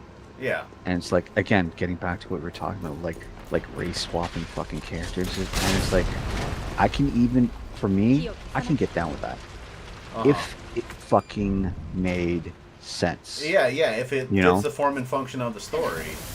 Yeah, like if okay, let's say just we were just talking about Spider-Man. If Peter died, like the original reason why Miles took over was because that version's Peter Parker died. Yeah. You know, he wasn't just a replacement. He was taking up a mantle and felt responsible for like having the power to do something. And then he's like, well, this dude fucking helped me. Like he was there and now he's dead, and it's like, now, like, if not me, then who? Right. You know? There was a story reason why it was gonna happen. It's not just for the fucking, we gotta check a fucking box, you know? Yeah. Like, fuck. Like, I hate yeah, that. like when they reduce it to just like immutable features, characteristics, like skin color, you know, I think that's lame, because it kind of like detracts. It's like, oh, so you're saying that I'm only my skin color, like something that has really no bearing on the character and who I am, you know? Yeah. But the thing is that like, with a lot of the white guilt that was taking place at that time, you would have people that would just like exhibit the worst sort of behavior, right? And lean into like the DEI stuff, because this is like, oh, this is my time. This is my time to, like, you know, I guess get the bag or whatever. And then what would happen is that, like, you know, they would essentially become bullies, you know? It was weird, dude. It's fucking, oh man, it's stupid. It's like even the DEI, the fucking equal rights and shit like that. Like, oh man, my wife fucking, she drives her fucking nuts. Some of her fucking younger employees, like the girls and shit like that. Uh huh. And it's like the whole thing with equal rights, the equal rights movement, and shit like that, Mm-hmm. was they wanted women